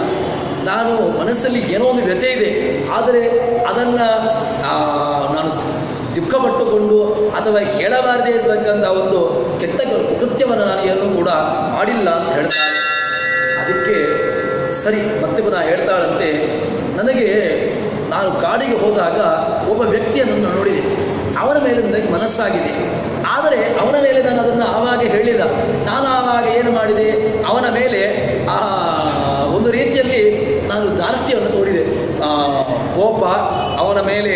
ಒಂದು ವೇಳೆ ಮನಸ್ಸಲ್ಲಿ ನನಗೆ ಆಕಾಂಕ್ಷೆ ಇತ್ತು, ಆಸೆ ಇತ್ತು, ಆದರೂ ಕೂಡ ನಾನು ಅದನ್ನು ಹೇಳಿಕೊಳ್ಳಿಕ್ಕಾಗಿಲ್ಲ. ಹೇಳಿಕೊಳ್ಳಿಕ್ಕಾಗದೆ ಒಂದು ರೀತಿಯಲ್ಲಿ ನಾನು ಒದ್ದಾಟವನ್ನು ಪಡ್ತಾ ಇದ್ದೆ. ಮನಸ್ಸಾಗಿದೆ, ಅದನ್ನು ನಾನು ಹೇಳಲಿಕ್ಕೆ ಹಿಂಜರಿತಾ ಇದ್ದೇನೆ. ಮತ್ತು ನೀನೀಗ ದುಃಖ ಪಡ್ತಾ ಇದ್ದೀಲ್ವಾ, ಅದನ್ನು ನೋಡಿ ನನಗೆ ನೀನು ದುಃಖ ಪಡೋದು ನೋಡಿ ನನಗೆ ಹೇಳಲಿಕ್ಕೂ ಮನಸ್ಸಾಗಲಿಲ್ಲ. ಅದಕ್ಕೋಸ್ಕರವಾಗಿ ಈಗ ನಾನು ನನಗೆ ಹೇಳ್ತಾ ಇದ್ದೇನೆ ಅಂತ ಹೇಳಿಕೊಂಡು ಹೇಳ್ತಾರಂತೆ. ನಾನು ಒಬ್ಬ ಪುರುಷನನ್ನು ನೋಡಿದೆ ಅಂತ ಹೇಳಿಕೊಂಡು ಹೇಳ್ತಾಳೆ. ಅವನು ಅದ್ಭುತವಾಗಿರತಕ್ಕಂತಹ ವ್ಯಕ್ತಿ. ಅವನನ್ನು ನೋಡಿದರೆ ಪುಂಡರೀಕನಿವೇಕ್ಷಣಂ, ಅವನ ಕಣ್ಣು ಅದು ತಾವರೆಯಂತೆ ಇರತಕ್ಕಂತಹ ಕಣ್ಣು, ಭಗವಂತನೇ ಬಂದಿರತಕ್ಕಂತಹದ್ದು. ಅವನನ್ನೇ ಅವಳು ಹೇಳ್ತಾ ಇದ್ದಾಳೆ. ಅವನನ್ನು ಬಿಟ್ಟು ನನಗಿರ್ಲಿಕ್ಕೆ ಆಗ್ತಾ ಇಲ್ಲ. ತಂಬಿನ ನಹಿ ಜೀವಾಮಿ, ನನಗೆ ಅವನೇ ಬೇಕು, ಆ ವ್ಯಕ್ತಿಯೇ ನನಗೆ ಅವನನ್ನೇ ಮದುವೆಯಾಗಬೇಕು. ಆದರೆ ಚರಿತಂದಸ್ಯ ಕೃಷ್ಣ ಜಾನಂತಿ ವಿಪದಾದಯ, ನನಗೆ ಅವನ ಮಹಿಮೆ ನನಗೆ ಗೊತ್ತಿಲ್ಲ. ಸತ್ಯಂ ಸರ್ವೋತ್ತಮ ಸಾಕ್ಷಾತ್, ಭಗವಂತ ಸರ್ವೋತ್ತಮ, ಅಂತಹ ಸರ್ವೋತ್ತಮನಾಗಿರತಕ್ಕಂತಹ ಭಗವಂತ ಅವನನ್ನು ನಾನು ನೋಡಿದೆ. ಹೀಗೆ ಅವನನ್ನು ನೋಡಿದರೆ ಎಲ್ಲ ಅವನ ದೇಹದಲ್ಲಿ ಒಳ್ಳೆಯ ಮಣಿ, ಒಳ್ಳೆಯ ಆಭರಣಗಳು ಎಲ್ಲವೂ ಕೂಡ ಅವನಲ್ಲಿ ಇದೆ. ಇನ್ನೂ ಅವನ ಪರಾಕ್ರಮಗಳೇನು? ಶಾರ್ಂಗಧ್ವನಿ ಶ್ರುತ್ವ ವಿದ್ರವಂತಿ ಅಸುರಾದಯ, ಅವನ ಆ ಶಂಖದ ಧ್ವನಿ ಮೊದಲಾದವುಗಳನ್ನು ಕೇಳಿದರೆ ಅಸುರಾದಿಗಳು, ರಾಕ್ಷಸರು ಎಲ್ಲರೂ ಕೂಡ ಭಯದಿಂದಾಗಿ ಭಯದಿಂದಾಗಿ ದೂರಕ್ಕೆ ಓಡಿಬಿಡ್ತಾರೆ. ಅಂತಹ ವ್ಯಕ್ತಿಯನ್ನು ನಾನು ನೋಡಿದೆ ಅಂತ ಹೇಳಿಕೊಂಡು ಈ ರೀತಿಯಾಗಿ ಅವನನ್ನು ನಾನು ನೋಡಿದೆ. ಒಂದು ಆ ಶ್ರೀನಿವಾಸನನ್ನು ಸಹಜವಾಗಿ ನಾವು ಕೂಡ ದೇವರನ್ನು ಬಿಟ್ಟು ಬದುಕಲಿಕ್ಕಾಗೋದಿಲ್ಲ. ನಾವು ಕೂಡ ಒಂದು ಕ್ಷಣದಲ್ಲಿಯೂ ಕೂಡ ಅರೆ ಕ್ಷಣದಲ್ಲಿ ನಾವು ದೇವರನ್ನು ಬಿಟ್ಟು ಬದುಕುವುದು ನಮಗೆ ಸಾಧ್ಯ ಇಲ್ಲ. ಇನ್ನು ಸಾಕ್ಷಾತ್ ಪದ್ಮಾವತಿ ಲಕ್ಷ್ಮೀದೇವಿ ಅವಳಿಗೆ ಆ ಭಗವಂತನನ್ನು ಬಿಟ್ಟು ಬದುಕುವಂತಹದ್ದಾದರೂ ಹೇಗಾದೀತು? ಆ ಅದ್ಭುತವಾಗಿರ್ತಕ್ಕಂತಹ ಲಕ್ಷಣಗಳುಳ್ಳಂತಹ ಭಗವಂತನನ್ನು ಬಿಟ್ಟು ಬದುಕಲಿಕ್ಕಾಗೋದಿಲ್ಲ ಅಂತ ಹೇಳಿಕೊಂಡು ಹೇಳ್ತಾ ಇದ್ದಾಳೆ. ತನಯ ವಚಂಶತ್ವ ಅವಳ ಆ ತನ್ನ ಮಗಳ ಮಾತನ್ನು ಕೇಳಿ ಆ ಧರಣೀದೇವಿಗೆ ಬಹಳ ಆನಂದವಾಯ್ತಂತೆ. ಆನಂದಪಟ್ಟು ವಾಕ್ಯವ ಬರೆಯಿತು. ಅವಳು ಹೇಳ್ತಾಳಂತೆ, ಸತ್ಯಂಬದವರಾರೋಹೆ ಭ್ರಮೋವಾ ಜ್ವರಕಾರಣಂ, ನನಗೆ ಭ್ರಮೆ ಇದೆಯೋ ಅಥವಾ ವಾಸ್ತವಿಕವಾಗಿ ಜ್ವರನೋ ಎಂಬುದಾಗಿ ಹೇಳ್ತಾಳೆ. ಸತ್ಯಂಬದಾಮಿ, ನನಗೆ ಅವಳ ಈ ಶ್ರೀನಿವಾಸನನ್ನು ವರ್ಣನೆ ಮಾಡಿದ್ದನ್ನು ನೋಡಿ ಅವಳು ಹೇಳ್ತಾಳಂತೆ, ಇಂತಹ ವ್ಯಕ್ತಿಯನ್ನು ನೀನು ನೋಡ್ಲಿಕ್ಕೆ ಸಾಧ್ಯವೇ ಇಲ್ಲ, ನಿನಗೆ ಜ್ವರ ಇರ್ಬೋದು ಅಥವಾ ನಿನಗೆ ಭ್ರಮೆ ಅಂತ ಹೇಳ್ತಾಳೆ. ನನಗೆ ಜ್ವರವೂ ಇಲ್ಲ, ಭ್ರಮೆಯೂ ಇಲ್ಲ, ನಾನು ನೋಡಿರ್ತಕ್ಕಂತಹದ್ದನ್ನೇ ನಾನು ಹೇಳ್ತಾ ಇದ್ದೇನೆ. ಅಂತಹ ಅದ್ಭುತವಾಗಿರತಕ್ಕಂತಹ ರೂಪವುಳ್ಳಂತಹ ಭಗವಂತನೇ ನೋಡಿದ್ದು ಅವನೇ ನನಗೆ ಮದುವೆ ಆಗಬೇಕು, ಆ ಶ್ರೀನಿವಾಸನನ್ನೇ ನಾನು ಮದುವೆ ಆಗಬೇಕು ಅಂತ ಹೇಳಿಕೊಂಡು ನನಗೆ ಮನಸ್ಸಿದೆ ಅಂತ ಹೇಳಿಕೊಂಡು ಹೇಳ್ತಾಳೆ. ಹೀಗೆ ಹೇಳಿದಾಗ ಅವಳು ಹೇಳ್ತಾಳಂತೆ, ಸರಿ ನೀನೀಗ ಚಿಂತನೆ ಮಾಡಬೇಡ, ನಿನಗೆ ಏನಾಗಬೇಕೀಗ, ನೀನೀಗ ಮದುವೆ ಆಗಬೇಕು. ಯಾರನ್ನ? ಶ್ರೀನಿವಾಸನನ್ನು ಮದುವೆ ಆಗಬೇಕಲ್ವಾ? ಸರಿ, ನೀನೀಗ ಏನು ಮಾಡಬೇಕು ಅಂತ ಕೇಳಿದರೆ, ನೀನೀಗ ಊಟ ಅನ್ನ ಪಾನಾದಿಗಳನ್ನು ಬಿಟ್ಟು ನೀನೀಗ ಕೃಷಲಾಗಿದ್ಯಾ, ಅದಕ್ಕೋಸ್ಕರವಾಗಿ ನೀನೀಗ ಆರಂಭದಲ್ಲಿ ಅನ್ನಪಾನಾದಿಗಳನ್ನು ಕೊಟ್ಟು ನೀನು ಸ್ವೀಕಾರ ಮಾಡು. ಅನ್ನಾದಿಗಳನ್ನು ಸ್ವೀಕಾರ ಮಾಡಿ ನೀನೀಗ ಮೊದಲಿಗೆ ಈ ನಿನ್ನ ದೇಹವನ್ನು ಸೌಖ್ಯವನ್ನಾಗಿ ಮಾಡಿಕೋ ಅಂತ ಹೇಳಿಕೊಂಡು ಹೇಳ್ತಾಳೆ. ಸರಿ, ಹೀಗೆ ಹೇಳಿದ ಮೇಲೆ ಆಕಾಶರಾಜನಿಗೆ ಇಷ್ಟೆಲ್ಲ ಈ ವಿಷಯಗಳು ಗೊತ್ತಾದ ಮೇಲೆ ಅವನು ಕೂಡ ತನ್ನ ಮಗಳಿಗೆ ಈ ರೀತಿಯಾಗಿರ್ತಕ್ಕಂಥದ್ದನ್ನು ಕೇಳಿ ತಾನೂ ಕೂಡ ಅನ್ನಾದಿಗಳನ್ನು ಸ್ವೀಕಾರ ಮಾಡದೆ ಒಂದು ರೀತಿಯಲ್ಲಿ ತಾನೂ ಕೂಡ ದುಃಖಿತನಾಗಿದ್ದಾನೆ. ಇಲ್ಲಿ ಸರಿ, ಇಷ್ಟೊತ್ತಿಗೆ ಈ ದುಃಖಾದಿಗಳನ್ನು ನೋಡಿದ ಮೇಲೆ ತನ್ನ ಪತಿದೇವರು ಸಹಿತ ಈ ರೀತಿಯಾಗಿದ್ದಾರೆ. ಅದಕ್ಕೋಸ್ಕರವಾಗಿ ಆ ಧರಣೀದೇವಿ ತನ್ನ ಪತಿ ಹತ್ರ, ಆಕಾಶರಾಜನ ಹತ್ರ ಬರ್ತಾಳೆ. ಬಂದು ಹೇಳ್ತಾಳೆ, ನಿಮ್ಮ ಮಗಳ ಏನು ಆಕಾಂಕ್ಷೆ ಇದೆ, ಆ ಮನಸ್ಸಿಗೆ ಏನು ಕೊರಗು ಇದೆ ಅದು ನನಗೆ ತಿಳಿಯಿತು. ಅದಕ್ಕೆ ಬೇಕಾಗಿರತಕ್ಕಂಥ ಮಾರ್ಗವನ್ನು ನಾನು ಕಂಡುಕೊಂಡಿದ್ದೇನೆ, ಅದನ್ನು ನಾನು ನೆರವೇರಿಸ್ತೇನೆ ಅಂತ ಹೇಳಿಕೊಂಡು ಹೇಳ್ತಾಳೆ. ಅವಳು ಒಂದು ದಿವಸ ಕಾಡಿಗೆ ಹೋಗಿದ್ದಳು. ಕಾಡಿಗೆ ಹೋದಾಗ ಅಲ್ಲಿ ಆ ಭಗವಂತನನ್ನ ಶ್ರೀನಿವಾಸನ ನೋಡಿ ಕಾಮಕ್ಕೆ ಒಳಗಾಗಿದ್ದಾಳೆ. ಅವನ ಸೌಂದರ್ಯಕ್ಕೆ ಕಾಮಭರವಶಳಾಗಿದ್ದಾಳೆ. ಅದಕ್ಕೋಸ್ಕರವಾಗಿ ಅದನ್ನು ಹೇಳಿಕೊಳ್ಳಿಕ್ಕಾಗದೆ ತಾನು ಇಷ್ಟೆಲ್ಲ ಸಂಕಟವನ್ನು ಪಡ್ತಾ ಇದ್ದಾಳೆ. ಅದಕ್ಕೋಸ್ಕರವಾಗಿ ನಾವೀಗೀಗ ಆ ಪದ್ಮಾವತಿಯ ದುಃಖವನ್ನು ಪರಿಹಾರ ಮಾಡಬೇಕು ಅಂತ ಹೇಳಿದರೆ ಅದಕ್ಕಿರ್ತಕ್ಕಂತಹ ಮಾರ್ಗ ಏನು ಅಂತ ಕೇಳಿದರೆ, ಕೇವಲ ಅವಳಿಗೆ ಆ ಶ್ರೀನಿವಾಸನಿಗೆ ಮದುವೆ ಮಾಡಿ ಕೊಡುವಂತಹದ್ದು ಇದೊಂದೇ ಮಾರ್ಗ. ಅದಕ್ಕೋಸ್ಕರವಾಗಿ ಇದನ್ನು ನಿನಗೆ ತಿಳಿಸ್ತೇನೆ ಅಂತ ಹೇಳಿಕೊಂಡು ಹೇಳ್ತಾರೆ. ತದನಂತರದಲ್ಲಿ ಎಲ್ಲ ದೃಷ್ಟಾಂತವನ್ನು ತಾನು ಹಿಂದೆ ಆ ಪಕುಳಾದೇವಿ ಎಲ್ಲ ಹೇಳಿರ್ತಕ್ಕಂಥ ದೃಷ್ಟಾಂತಗಳನ್ನು ಹೇಳ್ತಾಳೆ. ತದನಂತರದಲ್ಲಿ ಬರ್ತಾಳೆ, ಎಲ್ಲ ಆ ದೇವರಿಗೆ ಮಾಡಬೇಕಾದಂತಹ ಅಭಿಷೇಕಾದಿಗಳನ್ನು ಮಾಡಿಕೊಂಡು ಬ್ರಾಹ್ಮಣರನ್ನೆಲ್ಲ ಬೇಕಾಗಿರತಕ್ಕಂತಹ ಮರ್ಯಾದೆಗಳನ್ನು ನೀಡಿಕೊಂಡು ಅವರನ್ನು ಸಂತೋಷಪಡಿಸ್ತಾನೆ. ಸಂತೋಷವನ್ನು ಪಡಿಸಿ ತದನಂತರದಲ್ಲಿ ಏನಾಗ್ತದೆ ಅಂತ ಕೇಳಿದರೆ, ಜನಕ ಮಹಾರಾಜ ತಾನು ಎಲ್ಲ ಬ್ರಾಹ್ಮಣರಿಗೆ ಬೇಕಾಗಿರತಕ್ಕಂಥ ವ್ಯವಸ್ಥೆಯನ್ನು ನೀಡಿ ಭೋಜನಾದಿಗಳನ್ನು ಮಾಡಿ ತದನಂತರದಲ್ಲಿ ತಾನೂ ಸಹಿತ ಅನ್ನಾದಿಗಳನ್ನು ಸ್ವೀಕಾರ ಮಾಡ್ತಾರೆ. ಇಷ್ಟೊತ್ತಿಗೆ ಆ ಧರಣೀದೇವಿ ಮತ್ತೆ ಪುನಃ ಮಾತನಾಡ್ತಾಳೆ. ಸರಿ, ಈಗ ಆ ಕಲ್ಯಾಣಿ ಯಾರು, ಅವಳು ಇಲ್ಲಿಗೆ ಬರ್ತಾಳೆ ಅಂತ ಹೇಳಿದರು, ಅವಳು ಯಾರು, ಅದನ್ನು ನನಗೆ ಹೇಳಬೇಕು ಅಂತ ಹೇಳಿಕೊಂಡು ಹೇಳ್ತಾರಂತೆ. ಈಗ ಅವಳು ಇಲ್ಲಿಗೆ ಬರಲಿಕ್ಕೆ ಕಾರಣ ಏನು ಅಂತ ಕೇಳಿದರೆ, ಅವಳು ಬರಲಿಕ್ಕೆ ಕಾರಣ ಇದೆ. ಅದು ಏನು ಅಂತ ಕೇಳಿದರೆ, ಆ ಕನ್ಯಕೆಯರು ಹೇಳ್ತಾರಂತೆ, ಇದರಲ್ಲಿ ಶೇಷಗಿರಿ ವೆಂಕಟಗಿರಿಯಲ್ಲಿ ಇರತಕ್ಕಂತಹ ಆ ಭಗವಂತನೇ ನನಗೆ ಸ್ವಾಮಿ ಅಂತ ಹೇಳ್ತಾ ಇದ್ದಾಳೆ. ಅವಳ ಹೆಸರು ಆ ಬಕುಲಮಾಲಿಕೆ ಅಂತ ಹೆಸರು. ಅವಳು ರಾಣಿಯ ಬಳಿ ನನಗೆ ಒಂದು ಸ್ವಲ್ಪ ಕೆಲಸ ಇದೆ ಅಂತ ಹೇಳಿಕೊಂಡು ಅರಮನೆಗೆ ಕರೆದುಕೊಂಡು ಹೋಗಿದೆ ಅಂತ ಹೇಳ್ತಾಳೆ. ಹೀಗೆ ಅವಳನ್ನು ಕರೆದುಕೊಂಡು ಬಂದಿದ್ದೇವೆ. ತದನಂತರದಲ್ಲಿ ಅವಳು ನಿಮ್ಮ ಜೊತೆಗೆ ಮಾತನಾಡ್ತಾಳೆ ಅಂತ ಹೇಳಿಕೊಂಡು ಹೇಳಿದಾಗ ತಿಷ್ಟಭದ್ರೆ ಅವಳನ್ನು ಮಾತನಾಡ್ತಾಳಂತೆ. ಏನು ಅಂತಂದರೆ, ನೀನೀಗ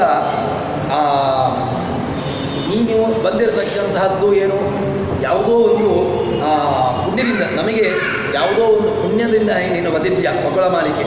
ಆ ಬಂದಿರತಕ್ಕಂಥ ನಿನಗೆ ನಿನ್ನ ಸಹವಾಸ ನಮಗೆ ಆಯ್ತಲ್ವ, ಇದೂ ಕೂಡ ನಮಗೆ ಯಾವುದೋ ಒಂದು ಆ ಜನ್ಮಾಂತರದಲ್ಲಿ ಮಾಡಿರ್ತಕ್ಕಂತಹ ಪುಣ್ಯದಿಂದಾಗಿ ಆಗಿದೆ. ಇನ್ನು ನೀನೀಗ ಏನು ಯಾವ ಕಾರಣಕ್ಕೋಸ್ಕರ ಇಲ್ಲಿ ಬಂದಿದ್ಯೋ ಅದನ್ನು ನಮಗೆ ಹೇಳಬೇಕು ಅಂತ ಹೇಳಿಕೊಂಡು ಹೇಳಿದಾಗ ಆ ಬಕುಳಾದೇವಿ ಹೇಳ್ತಾಳಂತೆ, ಕನ್ಯಾಪೇಕ್ಷ ಮುಖ್ಯ ಕಾರ್ಯಂ ಪುನಃ ಕಾರ್ಯಕೃತ್ಯ ಶ್ರೀ ಮುಖ್ಯ ಕಾರ್ಯ ಪ್ರದರ್ಶಿಸುವ ವರಾರೋಹ ಮತಬ್ರವೀತ್.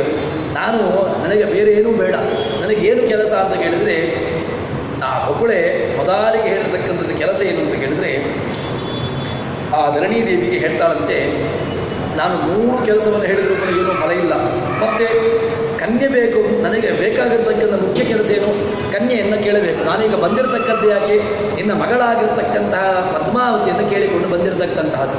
ಪದ್ಮಾವತಿಯನ್ನು ನಾನು ಮುಖ್ಯವಾಗಿ ನನಗೆ ಕೇಳಬೇಕು, ಅದಕ್ಕೋಸ್ಕರ ನಾನು ಬಂದಿದ್ದೇನೆ.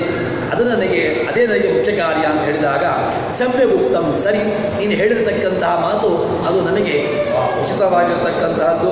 ನಾವು ಕೂಡ ನಮ್ಮ ಮಗಳಿಗೆ ಆ ಒಂದು ವರನನ್ನು, ಯೋಗ್ಯವಾಗಿರ್ತಕ್ಕಂಥ ವರನನ್ನು ಹುಡುಕ್ತಾ ಇದ್ದೇವೆ.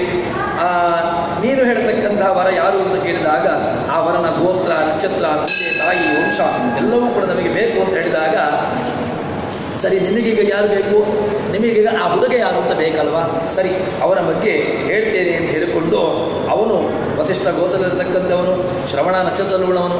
ಹೀಗೆ ಅವನ ಆ ವೆಂಕಟದಲ್ಲಿ ವಾಸ ಮಾಡಿದ್ದಾನೆ.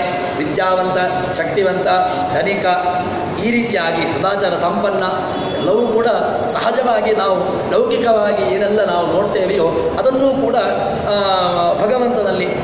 ಭಗವಂತನಿಗೆ ಯಾವ ನಕ್ಷತ್ರಗಳು ಏನೂ ಇಲ್ಲ. ನಿತ್ಯಾಭಿಯೋಗಿಯಾಗಿರ್ತಕ್ಕಂಥ ಲಕ್ಷ್ಮೀದೇವಿಯನ್ನು, ಭಗವಂತನನ್ನು ವರಿಸುವಂಥದ್ದು ಏನಿದೆ, ಆದರೂ ಕೂಡ ಆ ಒಂದು ನಿಯಮಕ್ಕೋಸ್ಕರವಾಗಿ ಆ ಇಬ್ಬರನ್ನ, ಪದ್ಮಾವತಿಯ ಮತ್ತು ಆ ಶ್ರೀನಿವಾಸನ ನಕ್ಷತ್ರಾದಿಗಳನ್ನು ಹೇಳ್ತಾರೆ. ಅವನು ಪಾಣಿಗ್ರಹಣ ಕಾಲೋಯಂ ದತ್ತಾಜೆ ಸುಖಮೇಶತಿ, ನೀನು ನಿನ್ನ ಮಗಳನ್ನು ಅವನಿಗೆ ಮದುವೆ ಮಾಡಿ ಕೊಡ್ತೀನಿ ಅಂತ ಹೇಳಿದರೆ ನಿನಗೆ ತುಂಬ ಸಂತೋಷಾದಿಗಳಿವೆ. ಮತ್ತು ಅಂತಹ ವ್ಯಕ್ತಿಯನ್ನು ನೋಡಿದ್ರೇ ನಿನಗೆ ನೀನು ಆನಂದವನ್ನು ಹೊಂದಿ. ಭಗವಂತನನ್ನು, ಸಾಕ್ಷಾತ್ ಭಗವಂತನನ್ನೇ ನೀನು ನಿನ್ನ ಅಳಿಯನನ್ನಾಗಿ ಪಡೀತೀಯ ಅಂತ ಹೇಳಿದರೆ ನಿನ್ನ ಯೋಗ್ಯತೆ ಆದರೂ ಏನು, ನಿನ್ನ ಮಗಳ ಯೋಗ್ಯತೆ ಆದರೂ ಕೂಡ ಅದು ದೊಡ್ಡದ್ದು. ಅದಕ್ಕೋಸ್ಕರವಾಗಿ ಎಲ್ಲ ಆ ವೃತ್ತಾಂತಗಳನ್ನು ಹೇಳ್ತಾಳೆ. ಸರಿ, ಇನ್ನು ಧರಣೀದೇವಿ ಹೇಳ್ತಾಳಂತೆ, ನನಗೆ ಇನ್ನು ಸಣ್ಣ ಸಂಶಯ ಇದೆ. ಅದೇನು ಅಂತ ಕೇಳಿದರೆ, ಈಗ ನೀನೀಗ ಇಷ್ಟೆಲ್ಲ ಅವನಿಗೆ ಹೇಳ್ತಾ ಇದ್ದ, ಒಳ್ಳೆಯ ವಂಶದಲ್ಲಿ ಹುಟ್ಟಿದ್ದಾನೆ, ಒಳ್ಳೆಯ ಗೋತ್ರದಲ್ಲಿ ಹುಟ್ಟಿದ್ದಾನೆ, ಎಲ್ಲವೂ ಇದೆ ಅಂತ ಆಯಿತು. ಅವನಿಗೆ ಇಷ್ಟೊತ್ತಿಗೆ ಮದುವೆ ಆಗಬೇಕಿತ್ತಲ್ವ, ಎಷ್ಟರ ತನಕ ಮದುವೆ ಆಗಿಲ್ಲ ಅಂತ ಹೇಳಿದ್ರೆ ಏನೋ ಅವನಲ್ಲಿ ಒಂದು ಕೊರತೆ ಉಂಟು ಅಂತಲ್ವ, ಹಾಗಾಗಿರ್ಬೋದಲ್ವ ಅಂತ ಹೇಳಿದ್ರೆ, ಆದರೆ ಹೇಳ್ತಾಳಂತೆ, ಸೌಭಾಗ್ಯ ಕಷ್ಟ ಕುಲೀನಾಶ್ಚ ಬುದ್ಧಿಮಾಂಶ್ಚ ಯುವ ಬಲಿ. ನೀನೀಗ ಒಂದು ವೇಳೆ ಎಲ್ಲವೂ ಇದೆ, ಬುದ್ಧಿವಂತ ಅಂತ ಹೇಳ್ತಾ ಇದ್ದಿ, ಸೌಭಾಗ್ಯವಂತ, ಒಳ್ಳೆಯ ಸತ್ಕುಲ ಪ್ರಸವಿತ ಅಂತ ಹೇಳ್ತಾ ಇದ್ಯಾ, ಒಳ್ಳೆಯ ವಾಗ್ಮಿ ಅಂತ ಹೇಳ್ತಾ ಇದ್ಯಾ, ಹೀಗೆ ಇಷ್ಟೆಲ್ಲ ಇದ್ದರೂ ಕೂಡ ಅವನು ಇಷ್ಟ ತನಕ ಮದುವೆ ಆಗಲಿಲ್ಲ ಯಾಕೆ ಹಾಗಾದರೆ ಅಂತ ಹೇಳಿದಾಗ ಅದಕ್ಕೆ ಹೇಳ್ತಾಳೆ, ಈಗ ಧರಣೀದೇವಿಯ ಮಾತನ್ನು ಕೇಳಿ ಸ್ವಲ್ಪ ಹೇಳ್ತಾಳಂತೆ, ಈಗ ಮಕ್ಕಳಿಲ್ಲ ಅಂತ ಹೇಳಿದರು, ಸಾತ್ವತ್ ವಚನಮಾಕರಣ್ಯ ಮನೆಹೀತಿ ವಿಚಿಂತೇತಿ ಧೈರ್ಯ ರಚನಂ ಪ್ರಾಹ ಧರಣಿ ಮರಜಲ್ಲಭ. ರಾಜನ ಹೆಂಡತಿಯಾಗಿರತಕ್ಕಂತಹ ಧರಣೀದೇವಿಯನ್ನು ಆ ಬಕುಳಾದೇವಿ ಹೇಳ್ತಾಳಂತೆ, ಕೃತಂ ವೈವಾಹಿಕಂ ದೇವಿ ಬಾಲ್ಯೇ ಭಾಗೀರಥಿ. ಅವನಿಗೆ ಹಿಂದೆ ಭಗವಂತನಿಗೆ, ವಿಷ್ಣುವಿಗೆ ಆ ಮದುವೆ ಆಗಿತ್ತು. ಆದರೆ ಏನಾಗಿತ್ತು ಅಂತ ಕೇಳಿದರೆ, ಆ ಹೆಂಡತಿಯಲ್ಲಿ ಮಕ್ಕಳಾದೇ ಇರುವುದರಿಂದಾಗಿ ಮತ್ತೆ ಪುನಃ ಎರಡನೇ ಮದುವೆಯನ್ನು ಮಾಡಬೇಕಾದಂತಹ ಪ್ರಯತ್ನವನ್ನು ಮಾಡಬೇಕಾಯಿತು. ಮತ್ತು ಈಗ ತತ್ರಾವತ್ಯಮನಾಲೋಕ್ಯ ದ್ವಿತೀಯಂ ಕರ್ತು ಬಂದಿದ್ದ ರಜೋಜವಿತರಂ ವಿದ್ಯೆ ತಾನು ಶ್ರೀನಿವಾಸೇದ ನಾಮಯೇ. ಆದರೆ ಇವನಲ್ಲಿ ಮಾತ್ರ ಯಾವುದೇ ದೋಷ ಇಲ್ಲ, ನಿರಾಮಯ. ಇವನು ಮಾತ್ರ ಈ ಶ್ರೀನಿವಾಸನಿದ್ದಾನಲ್ವ, ಇವನು ಒಳ್ಳೆಯ ಸತ್ಕುಲ ಪ್ರಸೂತ, ಒಳ್ಳೆಯ, ಇವನಿಗೆ ಯಾವುದೇ ರೀತಿಯಾಗಿರತಕ್ಕಂತಹ ರೋಗಾದಿಗಳಿಲ್ಲ, ಇವನು ಒಳ್ಳೆಯವನು. ಅಥವಾ ಏನು ಅಂತ ಕೇಳಿದರೆ, ಇವನಿಗೆ ಎರಡನೇ ಮದುವೆ ಆಗಲಿಕ್ಕೆ ಕಾರಣ ಏನು ಅಂತ ಕೇಳಿದರೆ ಅವನಿಗೆ ಬೇರೆ ಏನು ದೋಷಗಳಿಲ್ಲ. ಅದಕ್ಕೋಸ್ಕರವಾಗಿ ನೀನೀಗ ಇವಳನ್ನು, ನಿನ್ನ ಮಗಳನ್ನು ಅವನಿಗೆ ಕೊಟ್ಟು ಮದುವೆ ಮಾಡಿದ್ದಿ ಅಂತ ಹೇಳಿದರೆ ಆವಾಗ ನಿನಗೆ ಸುಖಾದಿಗಳು ಬರ್ತವೆ. ಅದಕ್ಕೋಸ್ಕರವಾಗಿ ಸರಿ ಅಂತ ಹೇಳಿಕೊಂಡು ಆ ಶ್ರೀನಿವಾಸನ ಬಗ್ಗೆ ಎಲ್ಲ ವಿಚಾರಗಳನ್ನು ಹೇಳ್ತಾಳಂತೆ. ಸರಿ ಆಯ್ತು, ಹಾಗಾದರೆ ನಾನು ಇನ್ನೂ ಅವನಿಗೆ ಬೇಕಾಗಿರೋ ರಹಸ್ಯವನ್ನು ಹೇಳ್ತಾಳೆ. ಕನ್ಯಾರ್ಥಿಯಿಂದ ಈಗ ಧರಣೀದೇವಿ ಮತ್ತೆ ಮಾತಾಡ್ತಾಳಂತೆ. ಏನು ಅಂತ ಕೇಳಿದರೆ, ಈ ಬಕುಳೆ ಎಂಬ ರಾಜನ ಹತ್ರ ಬರ್ತಾಳೆ. ಆಕಾಶನಾದ ಹತ್ರ ಬಂದು ಬಕುಳ ಅಂತ ಒಬ್ಬಳು ಬಂದಿದ್ದಾಳೆ. ಅವಳು ಕನ್ಯಾರ್ಥಿಯಾಗಿ ಬಂದಿದ್ದಾಳೆ. ಹೇಗೆ ಹಿಂದೆ ಕೊರವಂಜಿ ಹೇಳಿ ಹೋಗಿದ್ದಾಳೆ ನಮಗೆ. ಒಬ್ಬಳು ನಾನು ಹೋದ ಮೇಲೆ ಅಲ್ಲಿ ಒಬ್ಬಳು ಕನ್ಯೆ ಬರ್ತಾಳೆ. ಆ ಕನ್ಯೆಯ ಮಾತನ್ನು ಕೇಳಿ ಅದರಲ್ಲಿ ನೀನು ಸಂಶಯವನ್ನು ಪಡಬಾರ್ದು. ಅವಳ ಮಾತನ್ನು ಕೇಳಿ ಅದರಲ್ಲಿ ನಿನ್ನ ಮನಸ್ಸನ್ನಿಟ್ಟು ಅವಳು ಹೇಳಿದಂತೆ ನೀನು ನಡ್ಕೊಳ್ಬೇಕು ಅಂತ ಹೇಳಿದ್ದಾನೆ. ಈಗ ಆ ವೆಂಕಟಗಿರಿಯಿಂದ ಒಬ್ಬ ಬಂದಿದ್ದಾನೆ ಅಂತ ಹೇಳಿಕೊಂಡು ಇಲ್ಲಿ ಬರ್ತಾನೆ. ಅದಕ್ಕೋಸ್ಕರವಾಗಿ ನಿನ್ನ ಮಗನಾಗಿರ್ತಕ್ಕಂಥ ವಸುದಾನನ್ನು ಕಳಿಸಿ ಆ ಪುರೋಹಿತರನ್ನು ಇಲ್ಲಿಗೆ ಕರೆಸು ಅಂತ ಹೇಳಿಕೊಂಡು ಹೇಳ್ತಾರೆ. ಇನ್ನು ಹೇಳಿದ ಮೇಲೆ ಆ ವರನ ಕುಲ, ವಿದ್ಯೆ, ಸಾಮರ್ಥ್ಯ, ನಕ್ಷತ್ರ ಎಲ್ಲವನ್ನೂ ಕೂಡ ತಿಳಿದು ಆಮಂತ್ರದಲ್ಲಿ ಆ ಕನ್ಯಾದಾನವನ್ನು ಮಾಡೋಣ ಅಂತ ಹೇಳಿಕೊಂಡು ಹೇಳ್ತಾಳಂತೆ. ಒಬ್ಬಳು ಸಾಧ್ವಿ ಆಗಿರತಕ್ಕಂಥವಳು ಹಿಂದೆ ಕೊರವಂಜಿ ಹೇಳಿದ್ದಾಳೆ. ಯಾರೋ ಶ್ರೀನಿವಾಸನೇ ಕೊರವಂಜಿಯಾಗಿ ಬಂದು ಅವನು ಹೇಳಿದ್ದಾನೆ. ಈಗ ಇಲ್ಲಿ ಮತ್ತೆ ಪುನಃ ಆ ಕನ್ಯೆಯಪೇಕ್ಷೆಯಾಗಿ ಬಕುಳೆ ಎಂಬವಳು ಬಂದಿದ್ದಾಳೆ. ಆ ಪದ್ಮಾವತಿಯ ಮನೆಗೆ ಮನಸ್ಸು ಆ ವೆಂಕಟಾದ್ರಿರತಕ್ಕಂತಹ ಶ್ರೀನಿವಾಸನನ್ನೇ ಅವರು ಅಪೇಕ್ಷಿಸ್ತಾ ಇದ್ದಾಳೆ. ಆ ಕೊರವಂಜಿ ಹೇಳಿರತಕ್ಕಂತಹ ಮಾತು ಕೂಡ ಇದಕ್ಕೆ ಸರಿಯಾಗಿ ಅದು ಸರಿಯಾಗಿದೆ. ಅದಕ್ಕೋಸ್ಕರವಾಗಿ ನೀನೀಗ ಇವರಿಬ್ಬರ ವಿವಾಹವನ್ನು ಶ್ರೀನಿವಾಸ ಮತ್ತೆ ಆ ಲಕ್ಷ್ಮಿ ಏನು ಪದ್ಮಾವತಿಗೆ ಮದುವೆಯನ್ನು ಮಾಡಿಸಬೇಕು ಅಂತ ಹೇಳಿಕೊಂಡು ಹೇಳ್ತಾಳೆ. ಇಷ್ಟು ಹೇಳಿದ ಮೇಲೆ ಆಕಾಶ ರಾಜ ಮಾತನಾಡ್ತಾನಂತೆ. ಏನು ಅಂತಂದರೆ, ಬಕುಳಾಗಮನೆ ಅಸ್ಮಾಕಂ ಶಿವಭದ್ರೇ ಸಮಾಗತಂ. ಬಕುಳಾದೇವಿ ಬಂದಿದ್ದಾಳಲ್ವ, ಆ ಬಕುಳಾದೇವಿ ಬಂದಿರತಕ್ಕಂತಹದ್ದೇ ನನಗೆ ತುಂಬ ಶುಭನೇ. ಅದರಿಂದ ಮತ್ತೆ ಪುನಃ ನಮಗೆ ಯಾವುದೇ ರೀತಿಯಾಗಿರ್ತಕ್ಕಂತಹ ಸಮಸ್ಯೆ ಇದಿಲ್ಲ. ಅವಳು ಬಂದಿರತಕ್ಕಂತಹದ್ದು ನಮಗೆ ಮಂಗಳ. ಅಹೋ ಮಂಗಳಂ ಅಸ್ಮಾಕಂ, ನನಗೆ ಮಂಗಳವಾಗಿರ್ತಕ್ಕಂತಹದ್ದು ಬಂದಿದೆ. ಅದಕ್ಕೋಸ್ಕರವಾಗಿ ನಾವು ಕೃತಕೃತ್ಯರಾಗಿದ್ದೇವೆ. ಇನ್ನು ನಮಗೆ ಎಲ್ಲ ಮಂಗಳವೇ ಆಗುವಂತಹದ್ದು. ಅದಕ್ಕೋಸ್ಕರವಾಗಿ ಆಗ್ತದೆ. ಇನ್ನು ನನ್ನ ಮಗಳ ಮದುವೆಯನ್ನು ನಾನು ಯಾವಾಗ ನೋಡ್ತೇನೆ ಎಂಬುದನ್ನು ಅನಿಸ್ತಾ ಇದೆ ಅಂತ ಹೇಳಿಕೊಂಡು ಹೇಳ್ತಾನೆ. ಹೀಗೆ ಆ ಆಕಾಶರಾಜನ ಮಗಳ ಮೇಲೆ ಪ್ರೀತಿ. ಆಕಾಶರಾಜನ ಮಗ ಪದ್ಮಾವತಿಯ ಆಕಾಶರಾಜ ಮನೆಗೆ ಹೋಗ್ತಾನೆ. ಮನೆಗೆ ಹೋದ ಮೇಲೆ ಆ ಪದ್ಮಾವತಿಗೆ ಬಂದು ಹೇಳ್ತಾನಂತೆ, ಭದ್ರೇ ದುಃಖಂ ಮನಸ್ಸೇ ತ್ಯಜ. ನೀನು ಇನ್ನು ಮನಸ್ಸಿರತಕ್ಕಂತಹ ದುಃಖವನ್ನು ಬಿಡು. ಯಾಕೆ ಅಂತ ಕೇಳಿದರೆ, ನಿನಗೆ ಇಷ್ಟರ ತನಕ ದುಃಖಾದಿಗಳಿತ್ತಲ್ವ, ಯಾಕೆ ದುಃಖಾದಿಗಳಿತ್ತು? ಈ ದುಃಖಕ್ಕೆ ಕಾರಣ ಯಾಕೆ? ನಿನಗೆ ಶ್ರೀನಿವಾಸ ನಿನಗೆ ಮಗಳಾಗಿ ಮದುವೆಯಾಗಿ ಬರಬೇಕು ಅಂತಿದ್ದದಲ್ವ. ಈಗ ನಿನಗೆ ದುಃಖ ಬೇಡ. ಯಾಕೆ? ನಿನಗೆ ಬೇಕಾಗಿರತಕ್ಕಂಥ ಮದುವೆಯನ್ನು ನಾನು ಮಾಡ್ತೀನಿ, ನಾನು ಮಾಡಲಿಕ್ಕೆ ಒಪ್ಪಿಕೊಳ್ತೇನೆ. ನಿನಗೆ ಮನಸ್ಸಲ್ಲಿ ಏನಿದೆ ಅದು ನನಗೆ ಹೇಳು ಎಂಬುದಾಗಿ ಹೇಳ್ತಾನೆ. ಆಗ ಹೇಳ್ತಾನಂತೆ, ನೀನೀಗ ಏನು ಹೇಳ್ತೀಯೋ ಅದರಲ್ಲಿ ಮತ್ತೆ ಪುನಃ ಸಂಶಯ ಪಡಬೇಡ. ನಾನು ಇದನ್ನು ಮಾಡೋದಿಲ್ಲ ಅಂತಿಲ್ಲ, ನಾನು ಅದನ್ನು ನಿಶ್ಚಿತವಾಗಿಯೂ ಕೂಡ ಅದನ್ನು ಮಾಡಿಯೇ ಮಾಡ್ತೇನೆ. ನಿನಗೆ ಆಗಬೇಕಾದ್ದೇನು ನಿನ್ನ ಆ ಶ್ರೀನಿವಾಸನ ಜೊತೆಗೆ ಮದುವೆ ಅಲ್ವಾ, ಅದನ್ನು ನಾನು ಮಾಡಿಸ್ತೇನೆ ಅಂತ ಹೇಳಿಕೊಂಡು ಹೇಳ್ತಾನೆ. ಅದು ನನಗೆ ಹೇಳು ಅಂತ ಹೇಳಿದಾಗ ಹೇಳ್ತಾನಂತೆ, ರಾಜನ ಜೊತೆಗೆ ತನ್ನ ತಂದೆಯ ಜೊತೆಗೆ ಹೇಳ್ತಾನೆ, ಮಾತಸ್ಥೇ ಗದಿದಂ ಸರ್ವಂ.